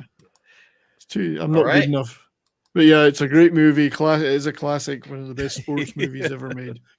Oh, I got to get some Hanson Brother glasses. I got to find my Hanson I Brother want my glasses. quarter back. It ain't my quarter. No, we're just trying to get his quarter out of the machine. Yeah. So Slapshot next week.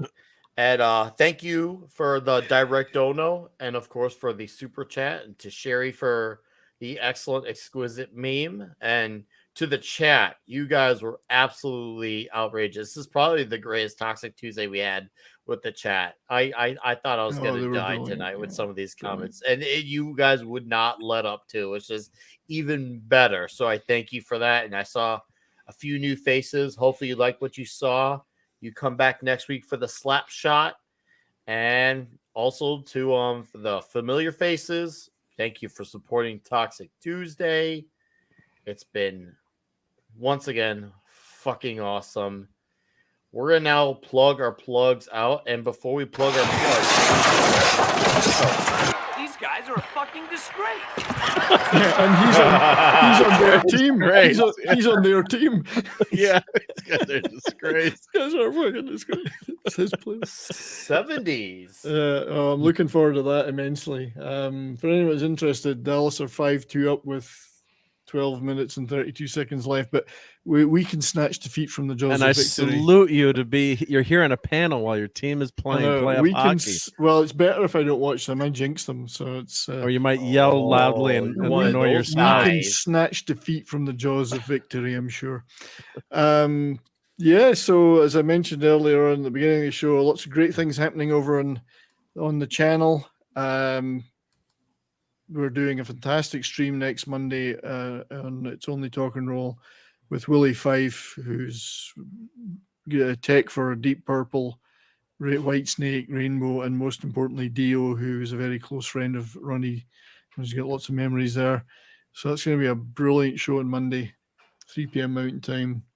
June 19th, I've lined up Graham Bonnet of Rainbow, Alcatraz, Michael Schenker Group. He's coming on the show.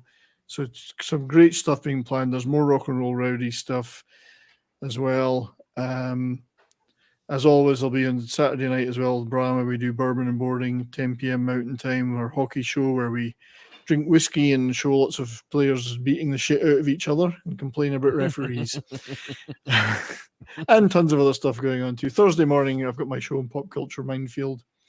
This week we're doing, we've got a guy called Ryan Smith on who's produced an independent movie called Eldritch USA, which is a Lovecraftian horror comedy. So that's it's going to be an interesting discussion. It's always good to have independent filmmakers on and talk about that stuff. So yeah, that's me. Lots of great stuff going on. Thanks to everyone for the support. And if you haven't checked me out, check me out. You'll find something there you'll like, I hope.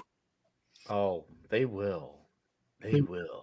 They And will Darius, come. thank you for throwing the wrench links. Appreciate it, dude. So, All right, 70s. It's been a very pleasuring 3 weeks of Brunson. I can't wait to get on the ice rink. oh, you're going to love it, man. You're going to love it. I've got tons of clips already for the Oh, hockey good, show good, that I use. Good. Well, I guess we're good. We're gonna come. Red shirt. Well, thanks as always, Nick. It's been a hell of a lot of fun. I love these. I love these streams. Right now, the only thing I've got coming up is Slapshot next Tuesday with you here, plus whatever chats I get into along the way. So possibly something on Friday night. I don't know yet. I don't know whether that's going to become a regular thing, but we'll see. But for now, yeah, I'll be in the chats. You can find me there. I usually, in a lot of them, I seem to have a wrench for some reason. And be here on Toxic Tuesday, same place. Looking forward to seeing you all again. Thanks. All right. Thank you, sir. Have a great night. And as always, we will be in touch. And now, Tom Connors, whatever he wants to say. I like turtles. He likes turtles. That's mind blowing. See, guys, he likes turtles. And that's all that matters. Is the 4K master. Any big guests we should know about coming up on the morning show tomorrow? Or is it just the regular greats? I think it's just the regulars. If I did book anybody, I totally forgot. All right. I Cool. sometimes do shit like that. Oh, dude, I believe it. Well, dude, it's been good, Tom. Thank you for being a great turtle. And the Dix Division will never be filled unless you're around. So you make us whole and complete. Well, we fill a hole. Yeah, but it's never truly filled unless you're there. Well, it's because I'm fat. No. Well, see, I was thinking something else, but I'll roll with that. I got a micropene though. It might be classified as a female penis in some states. You know, Is it inverted, Tom? Is it inverted? Maybe. I'm gonna have to push back on that. You have the biggest dick I've ever seen on a man.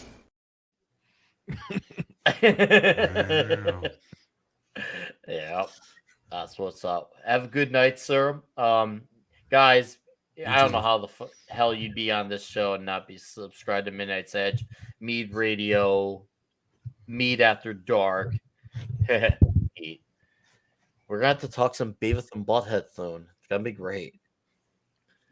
Until then, Mark.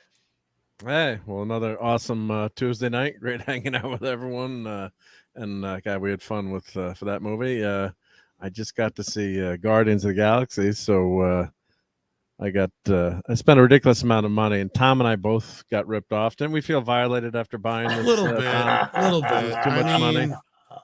I mean, considering it's like $20 more than what the Ghostbusters and Batman ones were, yeah. Why was this one so expensive? I mean, just came with Rocket, but the good thing was mine actually. He's not even that painted that well or anything. No, but mine actually came with the Zune in the package. See, so I got my Zune, which was Microsoft's player, and of course Microsoft in its infinite wisdom said, let's come up with a player that's looks like poo colored. So but this sucker still works, so if you saw Guardians, it's in there. I got to do a fun review of the Zune, but check out my channel, do a lot of toy reviews. I'm on with Clobberin Times and Raquel Briggs on Thursday night, Clobby's Clubhouse, and Sunday Night Geekery is my review show of the week. We talked a lot of Guardians last week.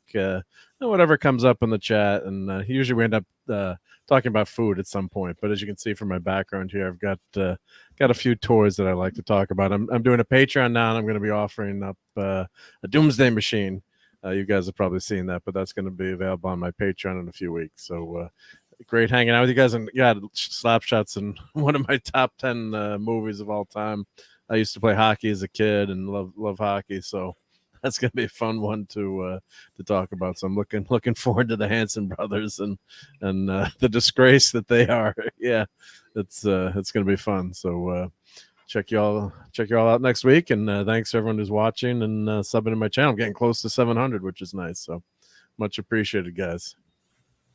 All right. Zoom on. You have a excellent evening, excellent week, and I'm going to revisit you on the Geekery soon. Believe Excellent. that. Yep, whenever All you right. have a chance. Yep. And now to the guests. And like I said, Bruce, we're going to make it happen a lot sooner than later to getting you back on for another show. So, and we're going to talk about that. Maybe we'll even talk about that after the show. So real quick. That works. All right. And That works, But sir. until then, though, what do you got coming up on your side of the pond? Saturday, if you are hankering for an ASMR or you just want to fall comatose, you had your bottle of wild turkey, you spent the morning watching Bronson films with your buddy, and now it's time to lay out in your brand new $2,000 couch, or maybe you just have a $300 lounger you've had for 10 years. You could turn your YouTube channel to my channel. On my channel Saturday about 12:30, I'm gathering all of my friends to well, not all of them, but 8 of them are playing in my actually 6 will be showing up, but 8 usually will be there for my Pathfinder 3rd edition D&D game. And Nice. we've been running this for 3 years. Now, they're nowhere near the end. They're about 10th or 11th level. They've got about another 2 years of play before they can even see all right, we're getting close to the penultimate, but I've got them on a very good storyline. They're enjoying themselves. They're having fun, and they keep coming back, which is weird. And I love it. So we'll run about a 7 or 8 hour game stream on Saturday from about 1 p.m. to about 8. on the Central Standard Time for those of you that were not DD214 people.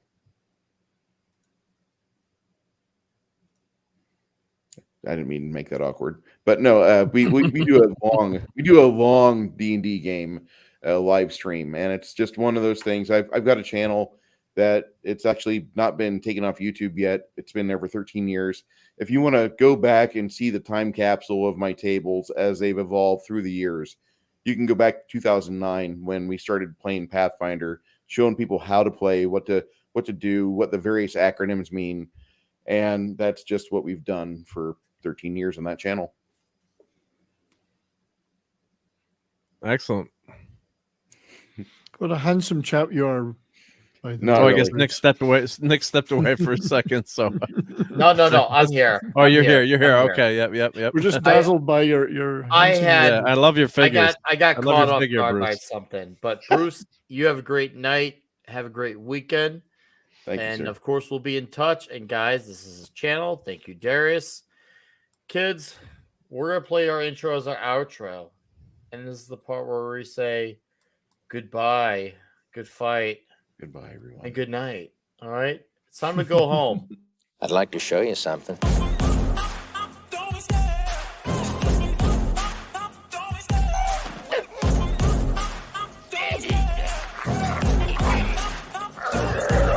love the chase and the hunt, and I set the pace when I'm running. I always take what I want, and I always give it 100. Don't need a bank, no, I'm funded. Play the game like it's nothing. I'm always thankful for something. Don't take for granted, stay humble. Now wake up! It's time to look at the enemy. Look in the mirror if he is no friend to me. It's not working out, maybe it's the chemistry. It's time to break up so I can make a better me. Better believe in your mind, cause it's everything. You can mold, shape, find almost anything. All it takes is some time and some clarity to find your identity. It's mind over everything.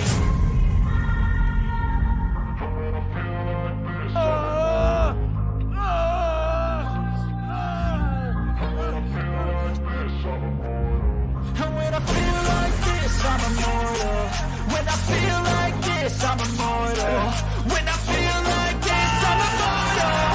feel like this, You forget to ask yourself one question. Do I feel lucky?